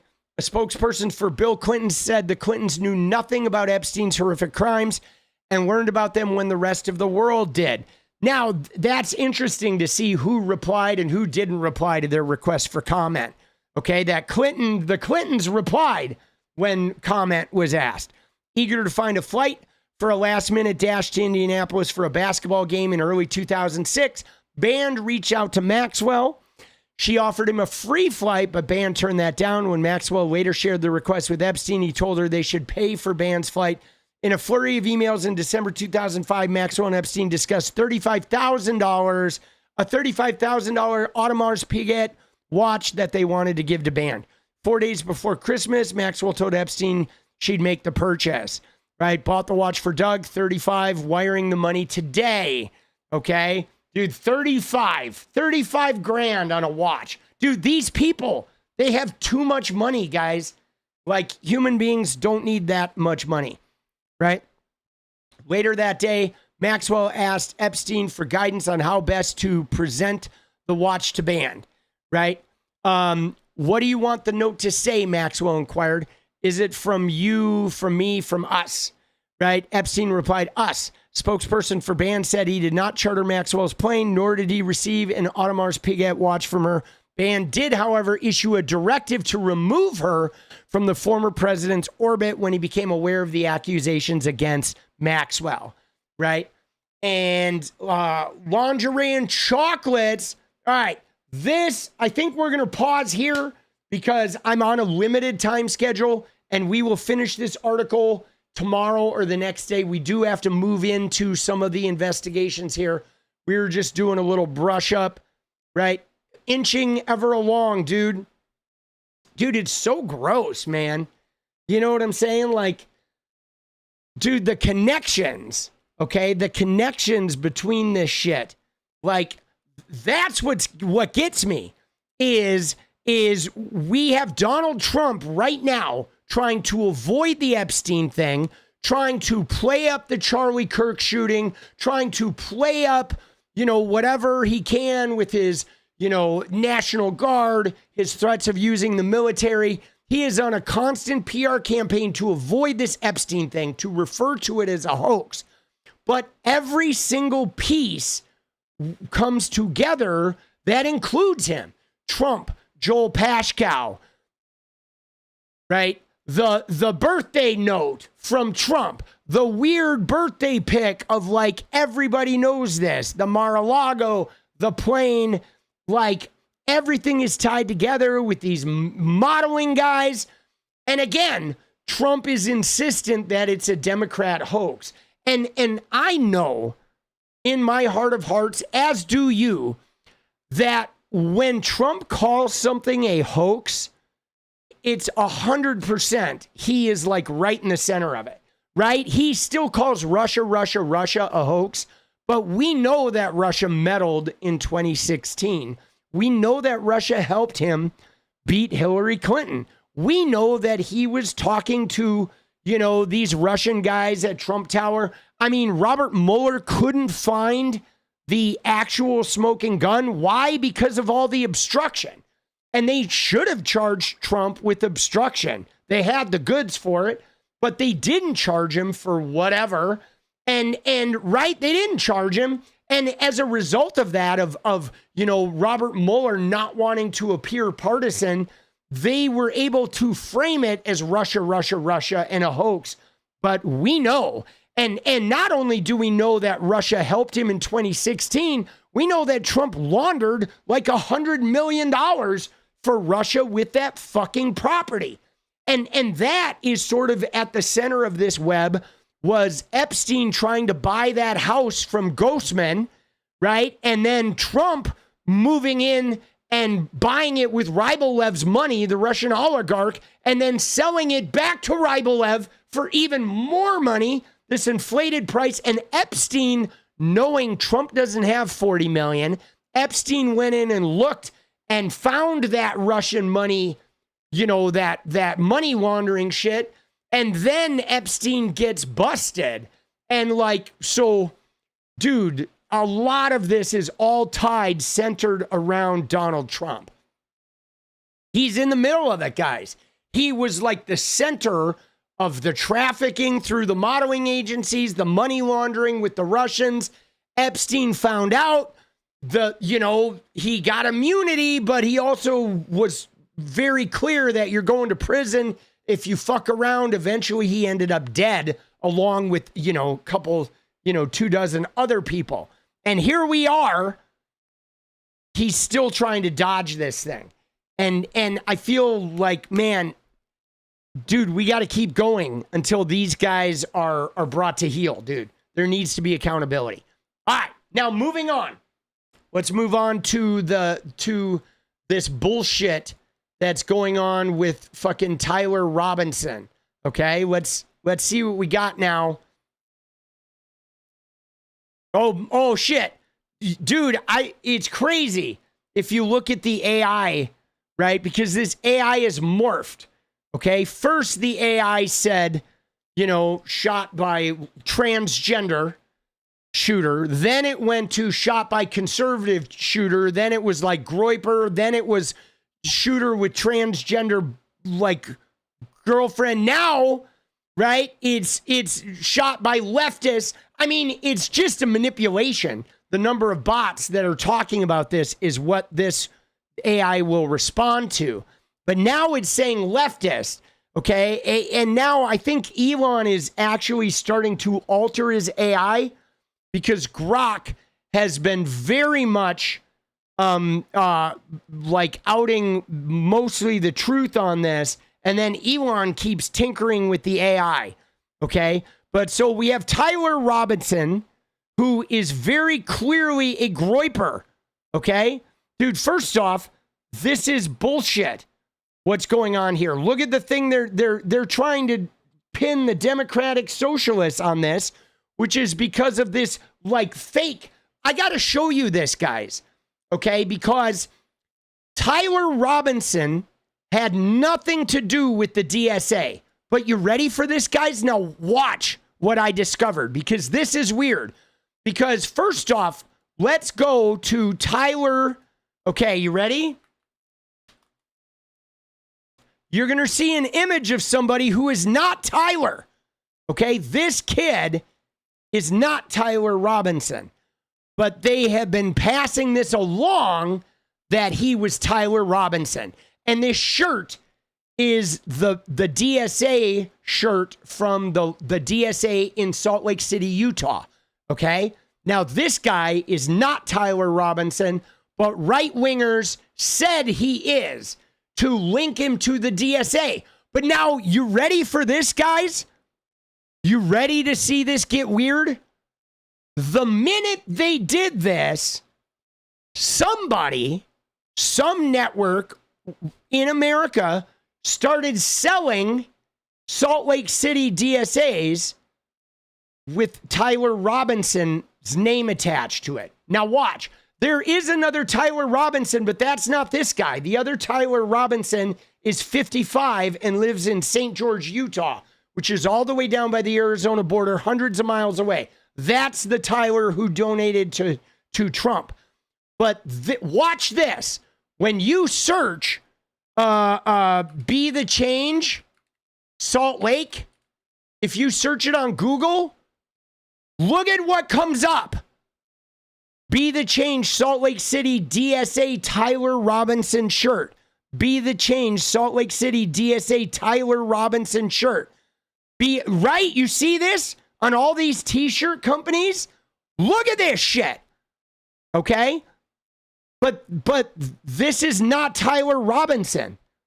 So what happened was, the minute they called him Tyler Robinson on the internet, the minute the right-wingers faked this and said this random person is Tyler Robinson, and they attached his name to the DSA shirt, the minute that happened, all over the internet, these shirts are now being offered at all these bootleg companies, but every single one has Tyler Robinson's name attached to it.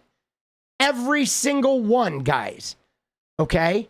It is like a network. Okay? A network started immediately offering Tyler Robinson DSA shirts to link the name Tyler Robinson and DSA, okay, where you can then order the shirt. Isn't that crazy? It's like they're all over the place, okay? They're all over the place. All of these, and you can order them from Viral Style, right? Isn't that fucking wild? Like, it's instantaneous. It was within hours, within a matter of hours, okay? Now, what's crazy is now look what's happening. Is 𝗙ecie𝗶𝗶𝗹𝗀 is now pushing this. Okay? Dude, this 𝗙ecie𝗶𝗶𝗹𝗀 is now fucking, look at this lie here. Okay? He's saying the FBI and state agencies have launched investigations into multiple leftist groups in Utah for advanced knowledge. But this is a lie. Okay? This is not happening. There's no link. Okay? There's no link to any of this. And he's in here stirring this shit and calling Antifa and all this. But you notice 𝗙ecie𝗶𝗶𝗹𝗀 never posts a link to anything. Okay? He never posts a link to anything. Right? You know what I mean? And now they're trying to they're grabbing all these like weird screenshots. Dude, this is fucking crazy, guys. Okay? This is like, because the reason why I am fucking telling you this, guys, is that these right-wing networks are like they're getting this stuff issued to them. Okay? Like 𝗙ecie𝗶𝗶𝗹𝗀 is posting this shit, which is related to this being put out on the internet, falsely attributed to Tyler, which is related to all these Tyler Robinson teas being offered all over the internet. And then, like, the algorithm of these different social media networks that trawl all the different sites and use the information are then connecting all those terms together and just spitting out content, like coordinated content, because they are literally like trying to just create this alternate reality of like trans violence where it doesn't even exist. So then that can become the online reality that is then fed to people through that are low information voters that, right? So people on Facebook then get a post that Charlie Kirk died to trans violence is what they ultimately get. And it's everywhere. It's by then, it's that information is everywhere on the internet, where if they're a red pillar, they go ahead and just type Tyler Robinson, and that's all the internet shows them is that one connection. And Benny Johnson, of course, is already in this because Benny Johnson, you ready? We know he is the fucking purveyor of like the nastiest shit, okay? And now he is saying, oh, there's dark web. They haven't ruled out co-conspirators, which is their way of tying the supposed transgender roommate, okay? He spoke with a top FBI official, and it's like, sure he did. He spoke with a Trump lackey. It's right. Who's he speaking with? Dan Bongino, right? Kash Patel, a top FBI official. He's speaking with one of Trump's lackeys. At this point, all of the top FBI officials are like somebody that's in this fucking bullshit network. But look at what Charlie Kirk did here. Watch what he says here, okay? He goes in, all right, and says he had already posted it. Where he says, right here. This is the one. So let me show you guys how this played out. Okay? Because it started with Brooke Singman. Okay? She is a Fox News contributor. Digital, like Fox News contributor. So Brooke, I'm going to walk you through this. Okay? Brooke Singman released this tweet that said exclusive, right? Charlie Kirk assassin, Tyler Robinson. Look at this. It was 8:30 a.m. this morning. Lived with his trans partner. Okay. And I have a source, but there was no name. There was no article. Okay. Fox News, even though she is a Fox contributor, guys, Fox News did not pick this up. They did not. For like 6 hours, this tweet went out into the internet. all of the right-wing publications that weren't Fox reported on it. We have a report, transgender roommate, this is trans violence, blah, blah, blah. All the right-wing papers did. But Fox News did not report on this. Now, let me walk you through this, how it goes. Because Matt Binder pointed this out earlier today, right? Right here. Where is it? Hold on, let me find it. This was early today. It was right after I woke up. All right. Right here. Matt Binder. Okay. This was, I retweeted this as soon as I saw it. So the Matt Binder tweet happened at 1 p.m. Okay. So at 8:30 in the morning, a Fox News contributor puts this shit out on the internet. All of the right-wing papers pick it up and write articles saying, they're now saying, oh, this is the story, but they're using Brooks' tweet. No story, no news coverage, no, right? Just an unnamed source, anonymous source from this one woman. But Fox News, the company she works for, did not report on this for 5 hours. All the right-wingers did. And there was no 5 hours. You know what I'm saying? There was no for 5 hours, 6 hours, right? No one at Fox. It's been hours since the news reporter tweeted this. Still no story on Fox, even though all the other right-wing outlets published it, sourcing the reporter. Now that's unusual because if this is normally a scoop, Fox would be the first people to report on it. And then everybody else would report. But Fox didn't report. She tweeted it. Everybody else reported. And then hours later, Fox ran with this shit. Okay? And The Guardian did the same thing the day before. The Guardian reported this thing about him being a leftist. And then like 14 hours later, The Guardian issued a retraction. Oh yeah, the person who said he was a leftist actually said they couldn't remember what he was.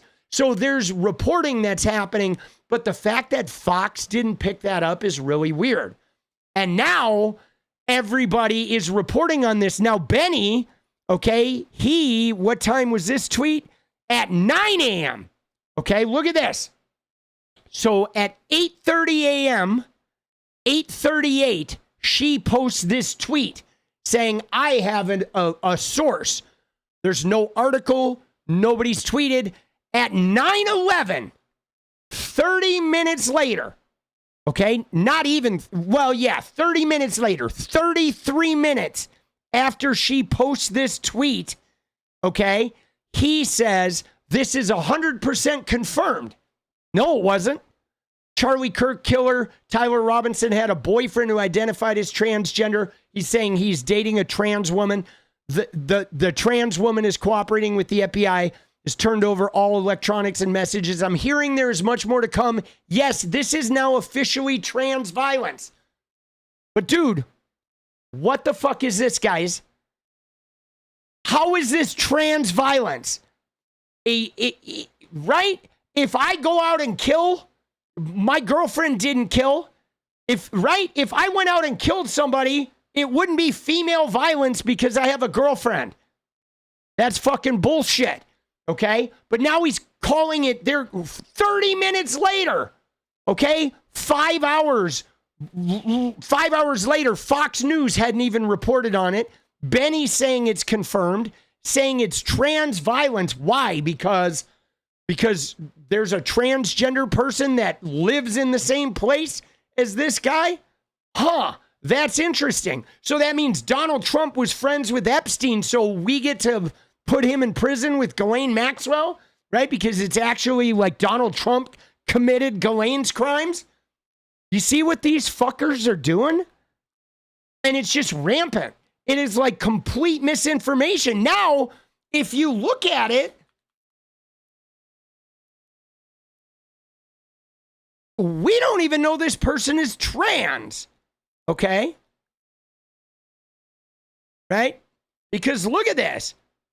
It says that MAGA alleges Tyler Robinson's roommate Lance Twiggs is transgender. Okay. Lance Twiggs has been helping police. But the thing is there's not even a confirmation that Lance Twiggs is transgender. Okay. Right. There is not a confirmation that Lance Twiggs is transgender. And if you were dating a trans woman, no, you are not gay. Right. Trans women are women. But this is what's wild is we still don't have, because look at this. Okay, what time was this tweet? This was at 12:03 p.m. Okay, and this right here, the latest rumors that Tyler Robinson's roommate, Lance Twiggs, is transgender. There is no indication that Lance Twiggs is transgender. Okay, here's a video of him, right? And he's helping police. There's a video of him snowboarding, right? Okay, there's no indication, no confirmation that Lance Twiggs is transgender. Now, there might be somebody, people are saying, oh, the FBI, right? You LOL, all right, yeah, bye-bye, smell ya, sorry, buddy. We're not going to have you fucking being a weirdo in our chat. All right, you got a weird fucking right-wing groiper fucking transgender obsession. We're going to move you along. All right, if you LOL trans women being women, you're gone.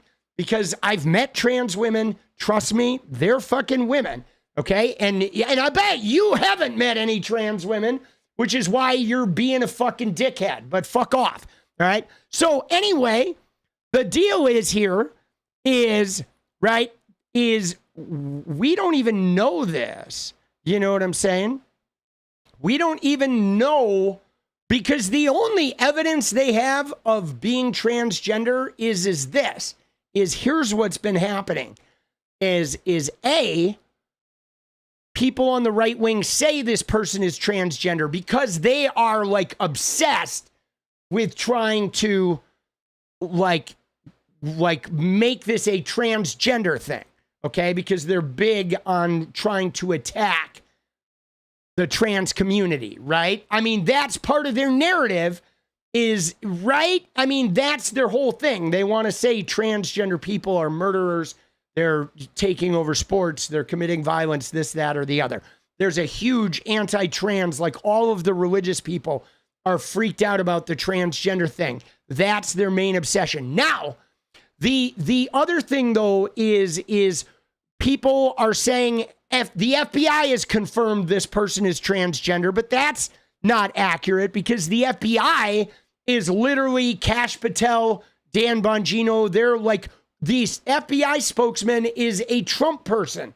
So there's no guarantee just because the FBI says they're transgender, because we don't know who they're even talking to. That's not a guarantee. Now, then they find somebody who says, yeah, I'm a neighbor and they're transgender, but that's not reliable because the neighbor doesn't necessarily know who's trans or not trans, right? But I mean, they could very easily produce, right? If I could go pay somebody right now and bring them on this stream that's going to tell you they know Tyler Robinson and he's dating a trans woman. I mean, if you give me $50 right now, I could go make that happen within 30 minutes. I bet I could call somebody up or walk to one of my neighbors' houses and say, hey, you want to make $50 right now? I mean, it's real easy. Okay. So, but this is where it's fucking going crazy because as I showed you, they used a fake Tyler from the DSA to create fake sites selling Tyler Robinson DSA t-shirts. The day of the shooting, they did this to then say, okay, now I have an exclusive.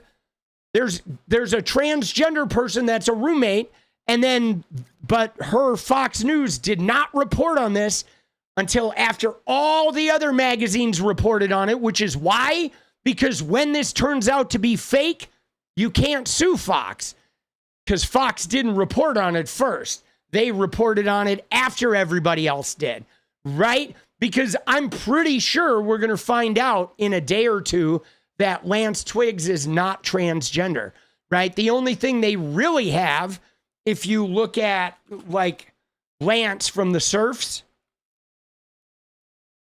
they have a picture, okay? Look at this shit. They have a photo with a filter right here, okay? There was Lance Twiggs used a filter on TikTok to make himself appear like a female. And so this is the sourcing of their original story, okay, about him being trans. Otherwise, there's no, I mean, I look at him, he doesn't look trans, you know what I'm saying? I mean, you know, not that there's a trans look, but I have seen transgender people over the course of their transition, and he does not look like somebody in the midst of transition. If so, it's like really like in the very initial stages. But The Guardian reported that there was trans stuff on the bullets and that Tyler was a leftist, and they retracted it.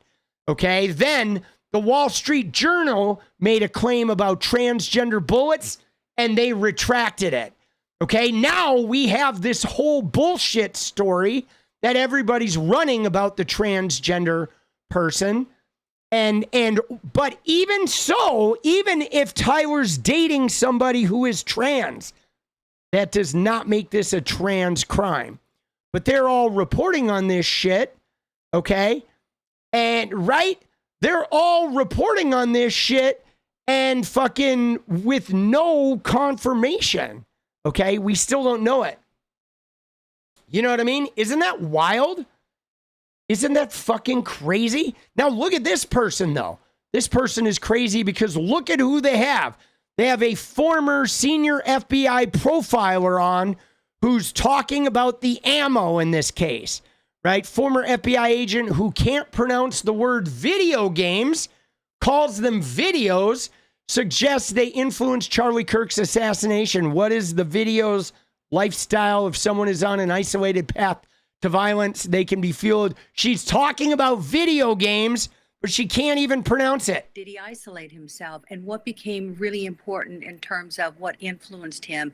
And was it the video lifestyle? Video games do not cause this kind of violence, but if someone is on an isolated path to violence, they can be fueled by violent videos. And when you describe what was how the homicide unfolded with the customized outfit, with the customized gun, with the bullets, it's almost like, was he in his own video game and he was the main character? So did he? Dude, what the fuck is this woman? Video game, videos, lifestyle, the videos, lifestyle. Dude, who is this woman? Mary Ellen O'Toole? Like, who the fuck is she? A former FBI agent? But dude, isn't this wild though, guys? Right? Isn't this wild that what's going on right now is think about this, guys, because I tweeted about this crazy. So they're going to get some transgender framing. Okay. They're going to like, I mean, it's already out there. Right? Even if we find out tomorrow or the next day that Lance Twiggs is not transgender, this crime will already have been attributed to trans violence. They already did it. They've already made the attribution with the help of Elon Musk's social media network, just botting this shit and pumping it out there. And like I said, it had spread already to the DSA. Right? They're already tying him to the DSA. Why? Because of Zohran Mamdani. Okay, that's why. This DSA tying is AOC Zohran Mamdani. 100%. Okay? Right there. They've already made the tie with the media like outlets in this network. They've already connected this shit. This machine. This propaganda machine that's in place, which is why, like, there's no such thing as a left Joe Rogan, right? When they talk, there's no such thing as a left-wing Joe Rogan, because this isn't even about Joe Rogan. This is about the people that own the algorithms, that are running the algorithms, okay? And now the most of the people out there aren't even gonna be able to process this because they're not doing this research. They're not watching it unfold. But by the time this thing gets retracted, it will already exist for the low information voter and for the MAGA narrative that they're selling. Now, even if it turns out Lance is trans, doesn't matter. It's not trans violence. If I have a transgender girlfriend and I commit a crime, my transgender girlfriend did not commit the crime. Okay? If my transgender girlfriend commits a crime and I didn't commit the crime. But you see this? Like, they're literally alleging that it's a trans crime because of a trans roommate. This is mental, guys. Okay? This is fucking mental. This is some mental illness, but high-level propaganda that we're experiencing. Okay? High-level propaganda. But the thing that's important about this, though, Lita, is it's not irrelevant because it's going to be used politically, okay? Because make no mistake, because of what happened with Kamala Harris and with transgender they, them ads working to beat Kamala Harris, this is their baseline now, is they're going to, every right-wing election is going to be a Bible person saying trans violence, men and women's sports, end of story. Oh, you support trans right? You're supporting violence and men beating up your daughters. Like, this is their new narrative. This is literally their starting point from here on out. Every single election is going to be argued around trans rights. But they're going to frame it as trans violence and men and women's sports. And we're going to have to fight against that narrative. That is literally the baseline now, guys. That's like stage one of every campaign. I mean, stage one of every act of violence is they have to link it to transgender people. This is fucked up, guys. It's fucked up, bro. And then simultaneously, we have this. Okay, you ready? You ready for the fucking, that's the shot. Here's the chaser. Is as they do this, right now, there are 604 anti-LGBTQ bills in state houses across the country, most of which are transgender. There's no gun control bills. There's no homelessness bills. There's no bills for health care. There's no bills for affecting a higher minimum wage or making sure we don't get fucked over by the economy. Thank you, 6 cents. But there are 600 bills by religious zealots trying to demonize the LGBTQ and transgender people, and they're about to roll back gay marriage. I mean, we are literally living in a religious attack on fucking transgender people right now. That's what's happening. That is the core of like this movement. It's fucking crazy, dude. It is fucking crazy. Right? Let me just hold on. Dude, we're about to go down a rabbit hole. Okay? That was, sorry, I had to do that right there. That was a necessary, I needed that line for my YouTube video. Right? All right, if you're wondering why I just out of the blue hit you with that, oh shit. Dude, no, seriously. This is a rabbit hole of epic proportions here. When you look at the killing of Charlie Kirk, the tying by right-wing media to transgender people in any way they can, but it is an algorithmic AI digital narrative that is being created in order to tie these terms together algorithmically so every potential right-wing voter can search any of these terms and they will come to the conclusion that Charlie Kirk was killed as a result of trans violence. And they've been doing this, though, for like all of the shootings, all of the mass shootings. They've been doing this for like 2 years, right? You know what I mean? I mean, this shit is crazy, you know? And Matt, you really only normally see that from streamers that are YouTubers, right? You know, dude, isn't this crazy? Cool beans, let's go. Thank you, guys. And again, though, guys, again, more than anything, this is why Elon Musk bought Twitter, right? To help the right wing win elections. And this is how they're doing it. And now he's going over to England and he's trying to do this in the UK, anti-Muslim. You may have seen he is now in the UK meddling in their politics, taking his money and trying to stir the pot over there, trying to fund this shit, right? Trying to control the narratives, dude. Yeah, this is wild, bro. This is fucking wild, right?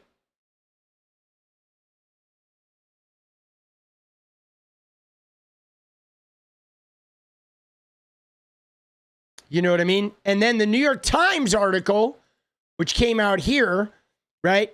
After Kirk's killing, the suspect joked his doppelganger did it. So before he was arrested, Tyler Robinson did go on Discord and start talking about this in chat rooms, okay? And he went into, right? He went into various Discord chats and was talking about the killing, saying, oh my God, that guy looks like me. That's my doppelganger. But some of this, though, right? Some of this, dude, Pinky, let's go. Yes, fuck the fascists, dude. Fuck MAGA. Let's go, baby. We got 20 minutes for 5 more. Let's hit that so we can get this dance party. But the web of this, guys, is like really gnarly.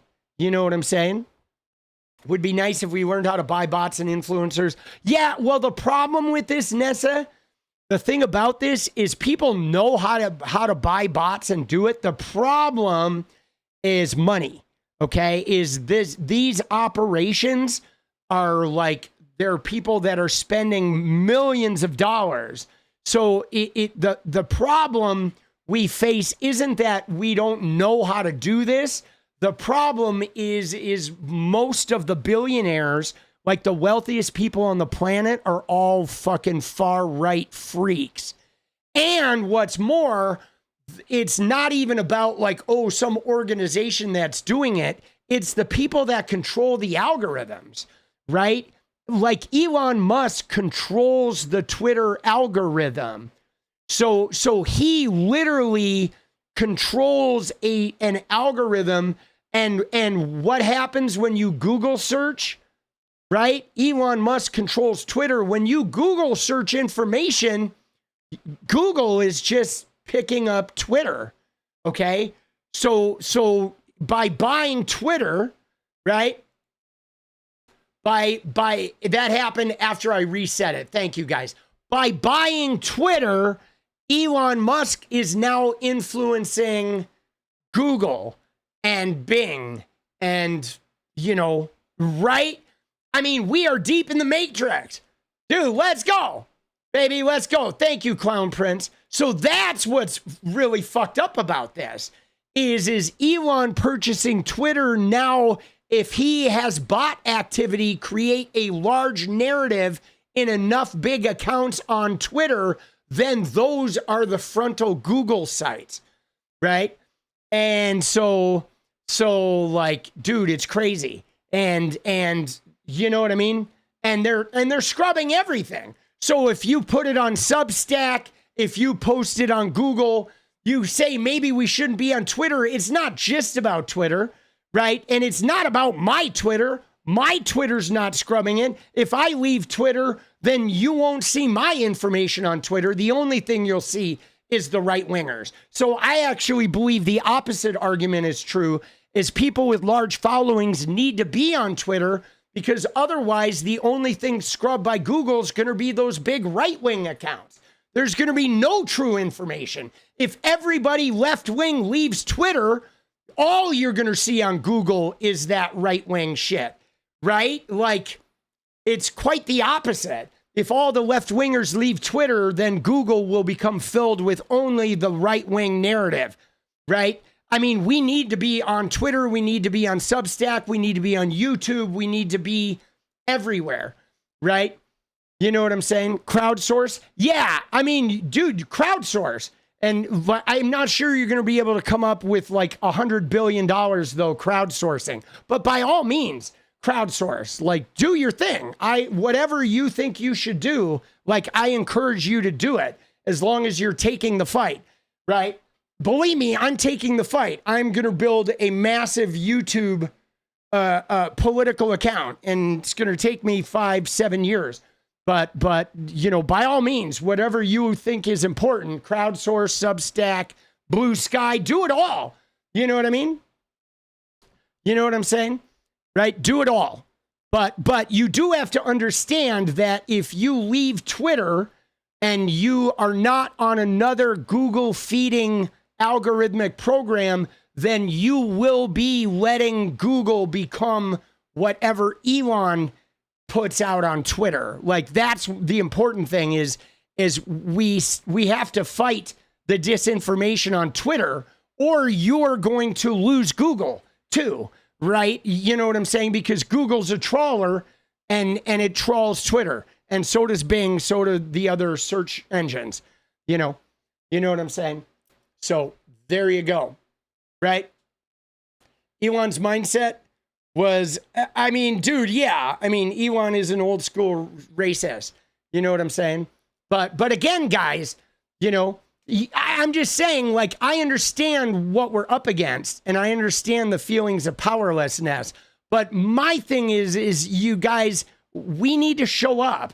We can't worry, like, worrying about the thing about it is every time you show up and participate in the deprogramming of disinformation, you are part of it too, okay? Like we have to flood the zone ourselves, all of us. You can't just have me do it. I'll do it, and Lance of the Surf is doing it, but we need all the little guys doing it too.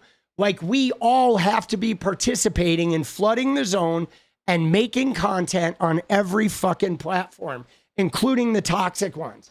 You know what I'm saying? It's fucking true, dude. It's hard. We got to participate. I know that's not the message people want to hear, but we, you know, just because they own the algorithms, like, let me just tell you guys, okay, just so you know, this is how I want to give you hope as a content creator, because you can look back and say, how did I blow up on TikTok in 2020?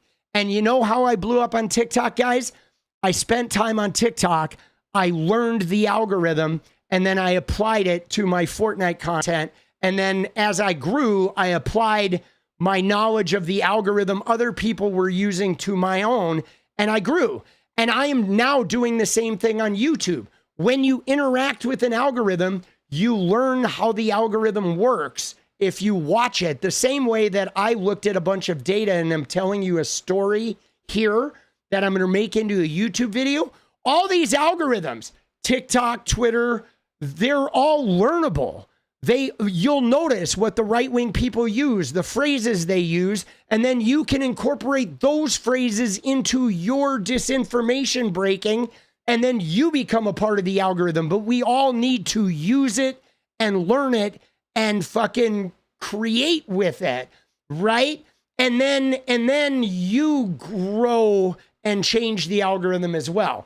It's like when you stop thinking about the algorithm, like Twitter doesn't really control the algorithm. I mean, they do, like, they change it, and so they do control it, but the algorithm is the users, okay? The users.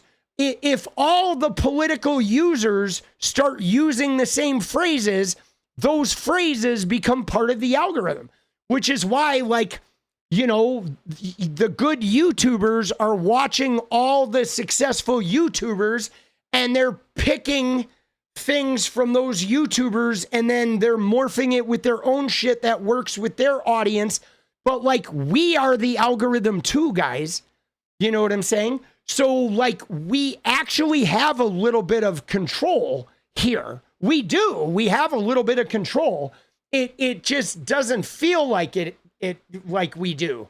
But if you pay attention to it and learn it and process it, you can affect it as well, right? But we do have a battle on our hands because I think a lot of left-wing people that aren't content creators don't think about the fucking, you know, they don't think about the algorithm as if they have control over it. They think that you're just victimized by it, but you're not. Like, we're not. It's just when you don't own it and you can't change it from the inside, you have to be a little more, I don't know, judicious with your attention paying. You know what I'm saying? You know? Right?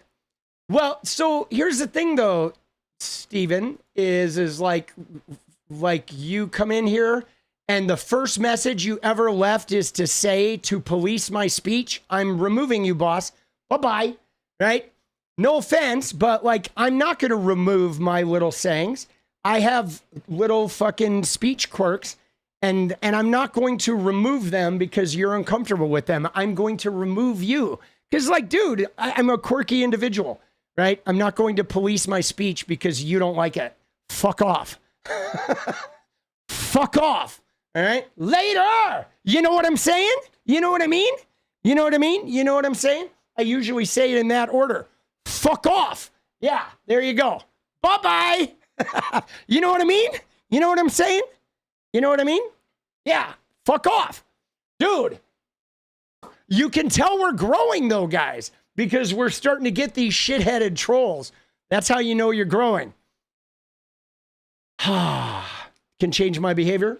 No, I mean, I edit that shit out, though, for the YouTube videos, but in the stream, dude, I just flow, bro. I'm not going to worry too much about that shit. We've all got speech tics, right? It's just a part of the deal. There's been a lot more people. Yeah, no, we're definitely growing. And we're getting some hate watchers, though, too. I can tell you we're getting hate watchers because the death threats are flowing. So, dude, did we make it? Dude, we have 9 minutes, guys. We need 3 more. Let's get this dance party. All right, shall we? So, dude, let's go. Oh, shit, baby. Dude, let's go. Although I should be thankful if people are watching with enough intensity to monitor my phrases. Like, you know, they're fucking, you know, they're somewhere, someone's fucking tugging to me, right? You know what I mean? I'm getting the tug viewers now, bro. Dude, jank. I mean, we can talk jank at some point, but dude, jank is being a fucking Charlie Kirk sane washer, right? He is basically feeding the right-wing outrage machine in a super toxic way, bro. He is. He's saying how we need to be the bigger people and we need to fucking show outrage that people are being mean about Charlie Kirk. But I was like, dude, you motherfucker won't even go talk to Sam Cedar. And you're telling me that we need to like fucking do the double tug at Charlie Kirk? We need to be the bigger person with Charlie Kirk when he literally won't talk to Sam Cedar? Like, bro, fuck him, bro.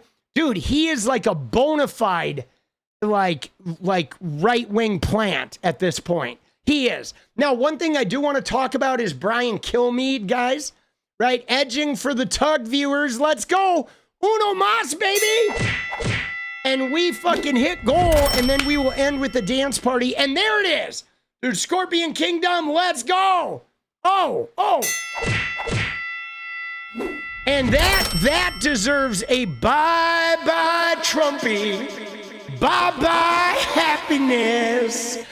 Bye-bye loneliness. You ready? Trumpy, will you join us for a minute? Fuck you, Trumpy! Oh, get shit on! Dude, I love that one. Dude, that is the best. The best, dude. That is our fucking, I call it my personal Trump cleansing mechanism. What? You need to clean out the Trump? All right. Oh, little eucalyptus. Let's go, baby. All right. Now, let's look at Brian Kilmeade, okay? Because what we're about to look at, guys, I don't even know what to say to this, really. I'm serious. What we're about to look at with Brian Kilmeade, and I know he said it, but for me, this is not just Brian Kilmeade, okay? Because everybody there reacts to it, okay? And they just let it slide. So the reality is they're just as culpable, okay? They are. But this is insane, bro, okay? This clip is fucking insane.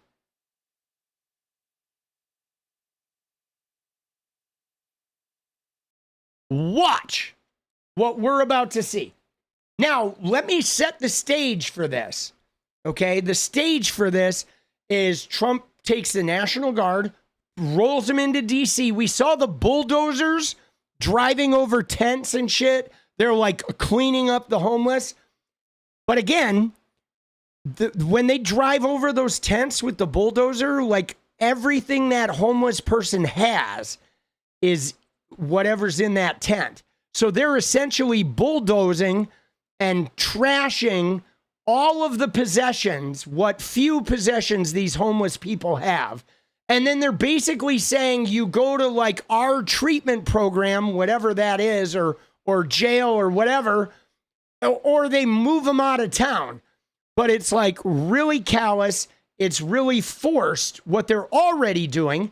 And you've heard RFK Jr. talk about wanting to have homeless camps or rehab camps, as he's called them. Now, if you've been following me for any length of time, I read Project 2025, and what I extracted by reading between the lines of Project 2025 was that I believe the Heritage Foundation and the right wingers are planning a national designation, okay? Because prison populations are not, like crime is going down.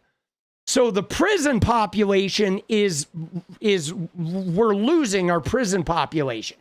And now a big part of the American economy requires that slavery, that prison labor. So what I got from Project 2025 was that they're going to designate like an indigent or a homeless designation, right? And the way it would work would be like this. The economy is going to get more and more expensive, and people are going to get priced out. And when you get priced out, you'll become homeless or indigent, and then you'll get some kind of marker, whether it's a barcode or a wristband or you just attached your social security number, whatever, your fucking QR code. And then once you're marked indigent, you go to the labor camp and you become part of the free workforce. So what happens is by removing the fucking immigrants, they will essentially turn the impoverished people who can no longer afford to pay for shit. You will become a wage-free worker that will then be marked as indigent once you become homeless, which is just another way of what they did with the vagrancy and the black codes after enslavement. Okay, they had black codes, vagrancy laws. You didn't have a job, you don't have money, you don't have an address, boom, you're illegal. Now we put you in jail, and then they convict lease them right back to the fucking plantations that they had just gotten free from. So they've already done this in the Reconstruction. This was how they got slave labor after slavery. And now I believe with the influx of AI and the removal of immigrants, they want to create a white society that can afford to buy shit, and the rest of the people will be marked indigent and put into the work camps that will be working those like were once low wage jobs that are essential that will be now like no wage jobs. And you will get like limited health care and food and room and board in order to keep you working. And that's what I believe the ultimate goal of the like Heritage Foundation advanced sort of technocratic society is.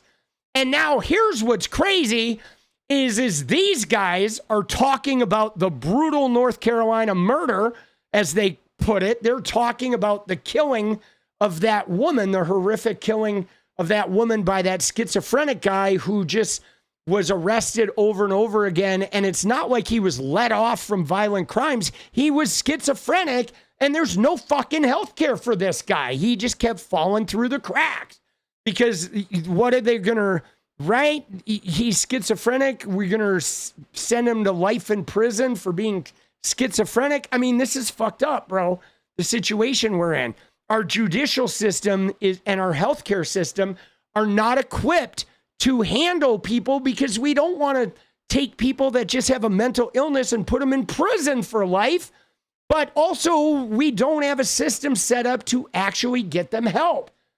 And now what 𝗙𝗍𝗻, though, watch what this guy does on Fox fucking News with that little disclaimer. Now watch what 𝗙𝗍𝗻 says here. They have given billions of dollars to mental health and the homeless population. A lot of them don't want to take the programs. A lot of them don't want to get the help that is necessary. You can't give them a choice. Either you take the resources that we're going to give you, or you decide that you're going to be locked up in jail. That's the way it has to be now. Or involuntary lethal injection or something. Just kill them. Yeah, Brian, why? They have given... Dude, did you hear that? Or involuntary lethal injection, you just kill him, is what he said. Like, you know what I mean? Like, dude, that was like no caring whatsoever. Dude, isn't that crazy? And look at this shit. Look at Meghan McCain talking about Charlie Kirk. She says, I think the fundamental difference between the right and the left in this country is that the left glorifies death, particularly of adversaries, and the right does not.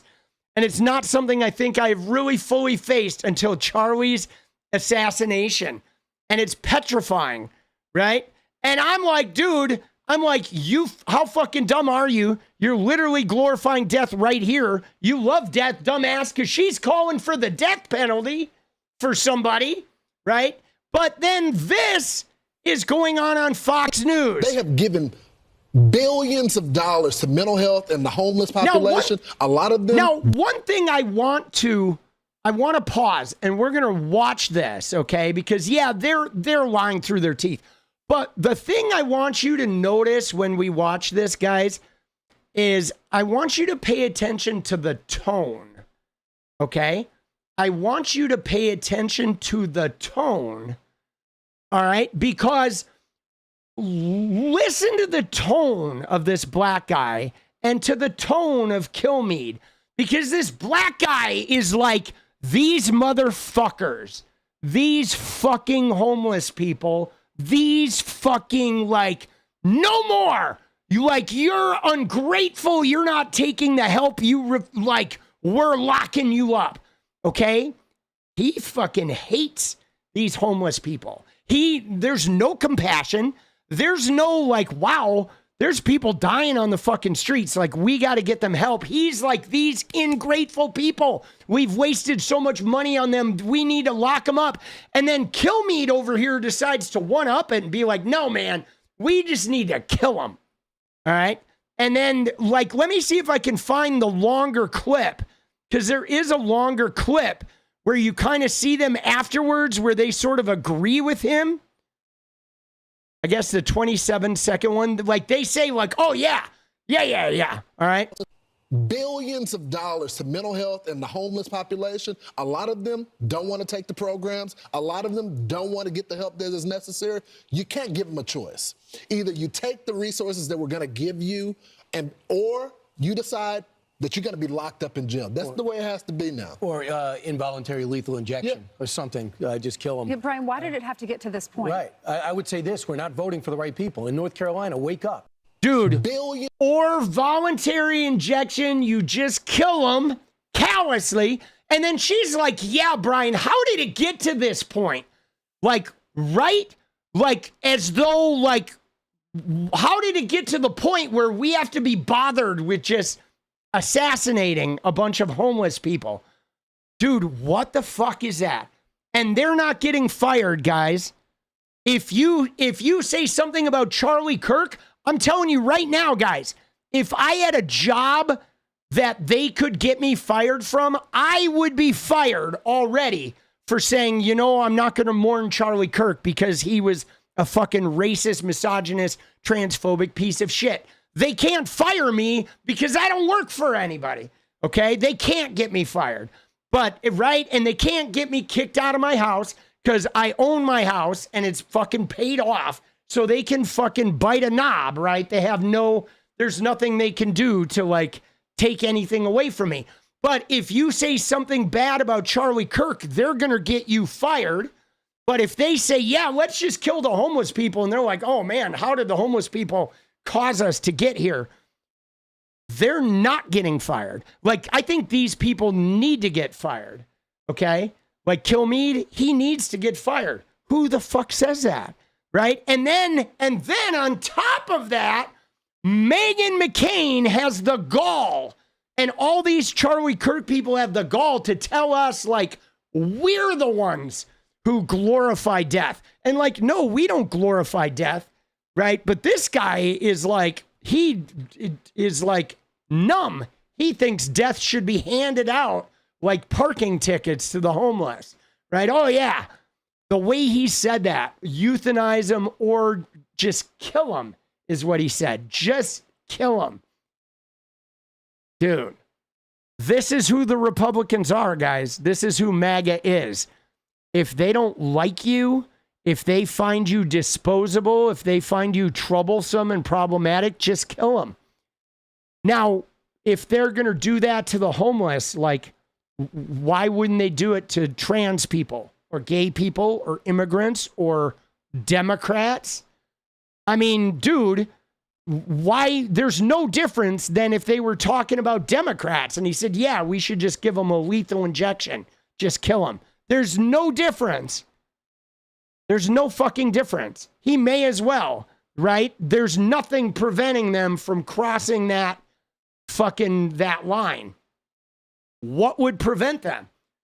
I mean, what's the difference between a homeless person and a Democrat? In their eyes, I guarantee you they don't look at Democrats any different than they look at homeless people, right?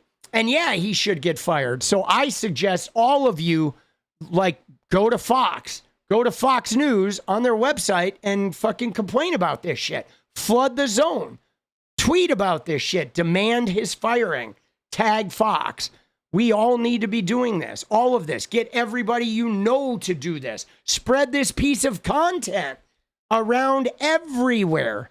Like, we have to flood the zone too. See, we used to do this like 6 years ago. But now, because of the right-wing media machine or whatever, or maybe it's the rift, or people are upset because Bernie lost or whatever, they're mad because Hillary lost, or Kamala was our candidate, or they're mad about Joe Biden or the genocide in the Middle East. Like, we just don't participate like we used to. We've become the non-participants sitting there while the right wing just fucking ravages us.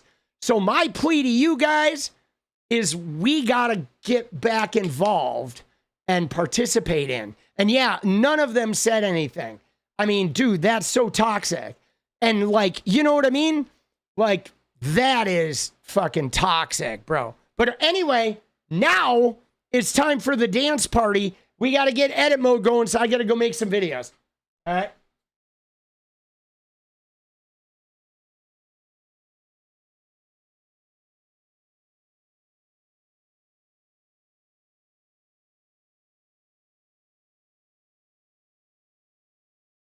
You ready?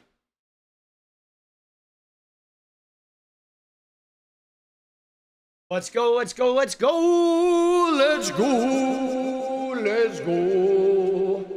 Dance party. Thank you guys, everybody who donated tonight. Keeping this shit going.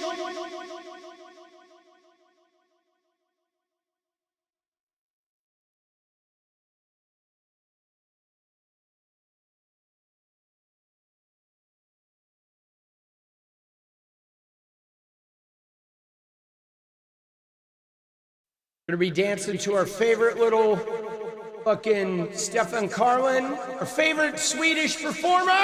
You guys ready? Ready for a little deja vu? Oh, baby, let's get it! Come on!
Freedom.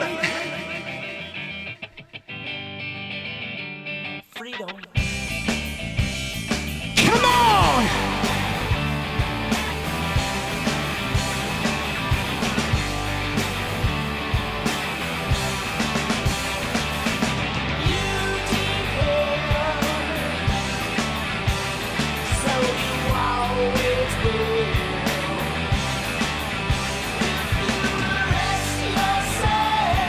Let's go!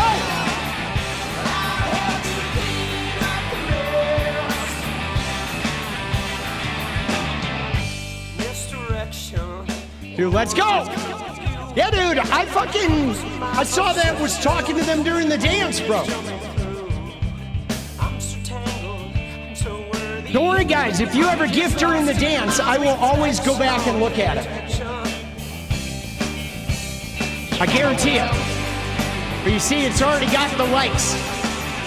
Oh! Thank you, Gigi. Thank you to everybody. Dude, tonight was crazy. Oh, we got GG, Scorpion Kingdom, Cool Beans, Barlbad, Jays, right? Clown Prince, Pinky, Cool Beans again, 6 Cents, Jays again, 6'6", Fontucky, V-Sneak, Kim Kelly, Last Red Bull, Fontucky again, and One Flew Over. What a night! If you arrest yourself again, I'll help you clean up the mess. I wonder if you ever did, yeah. I wonder if you ever did like I did. I wonder if you ever did, yeah. I wonder if you ever did like I did.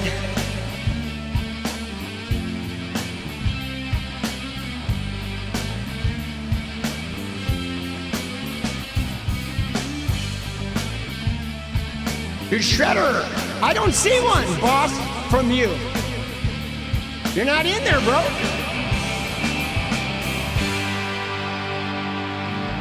I just want to be free. Yeah.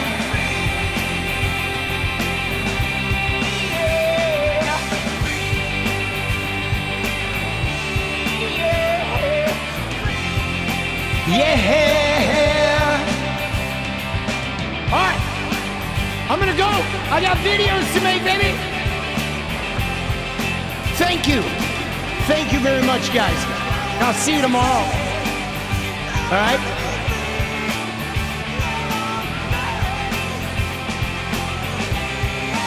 Dude, keep your head straight, guys. We got a long fight ahead of us. Long fight. Dude, we're getting close to the first year.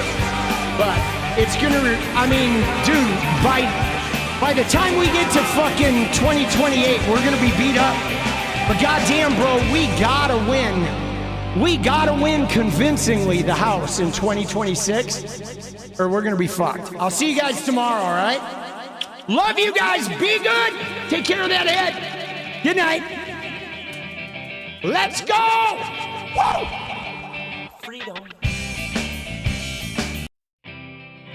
Do you need anything like I need you? It's over. Do you need anything like I need you?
looks good on you.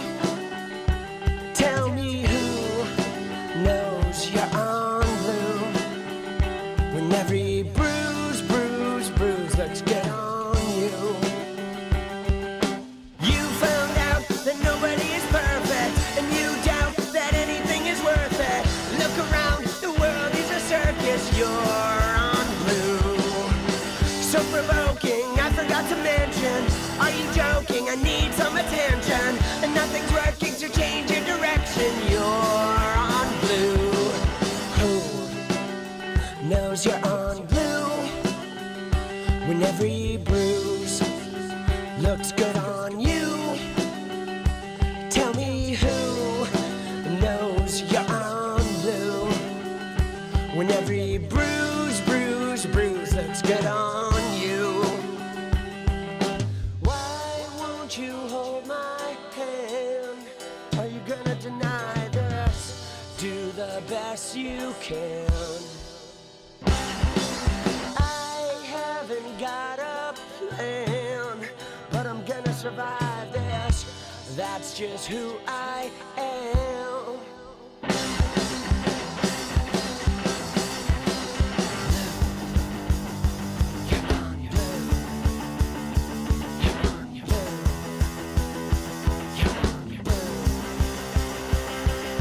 When you're on blue, you keep everything inside of you. You try to play it cool. Sometimes you gotta break the rules. I don't know why you are confused.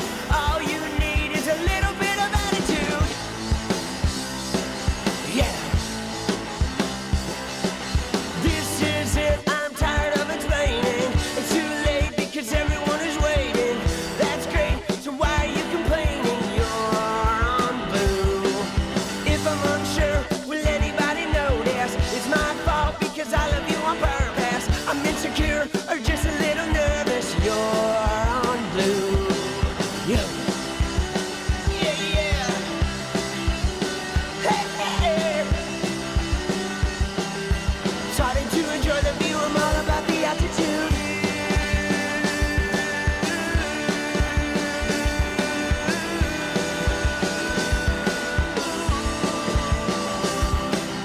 Who knows you're on blue when every bruise looks good on you?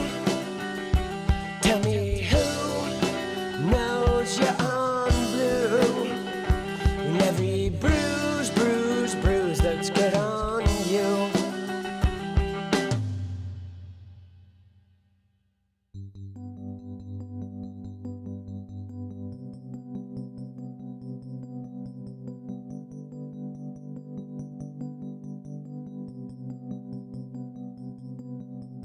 One, two, three, inside of me, bright eyes hypnotized, never telling lies, socialite, half-life, check yourself, do it right, you will be fine. 4, 5, 6, no stones or sticks, my broken bones, somehow they all got fixed. You're so in demand, you're my vitamins, pretending high.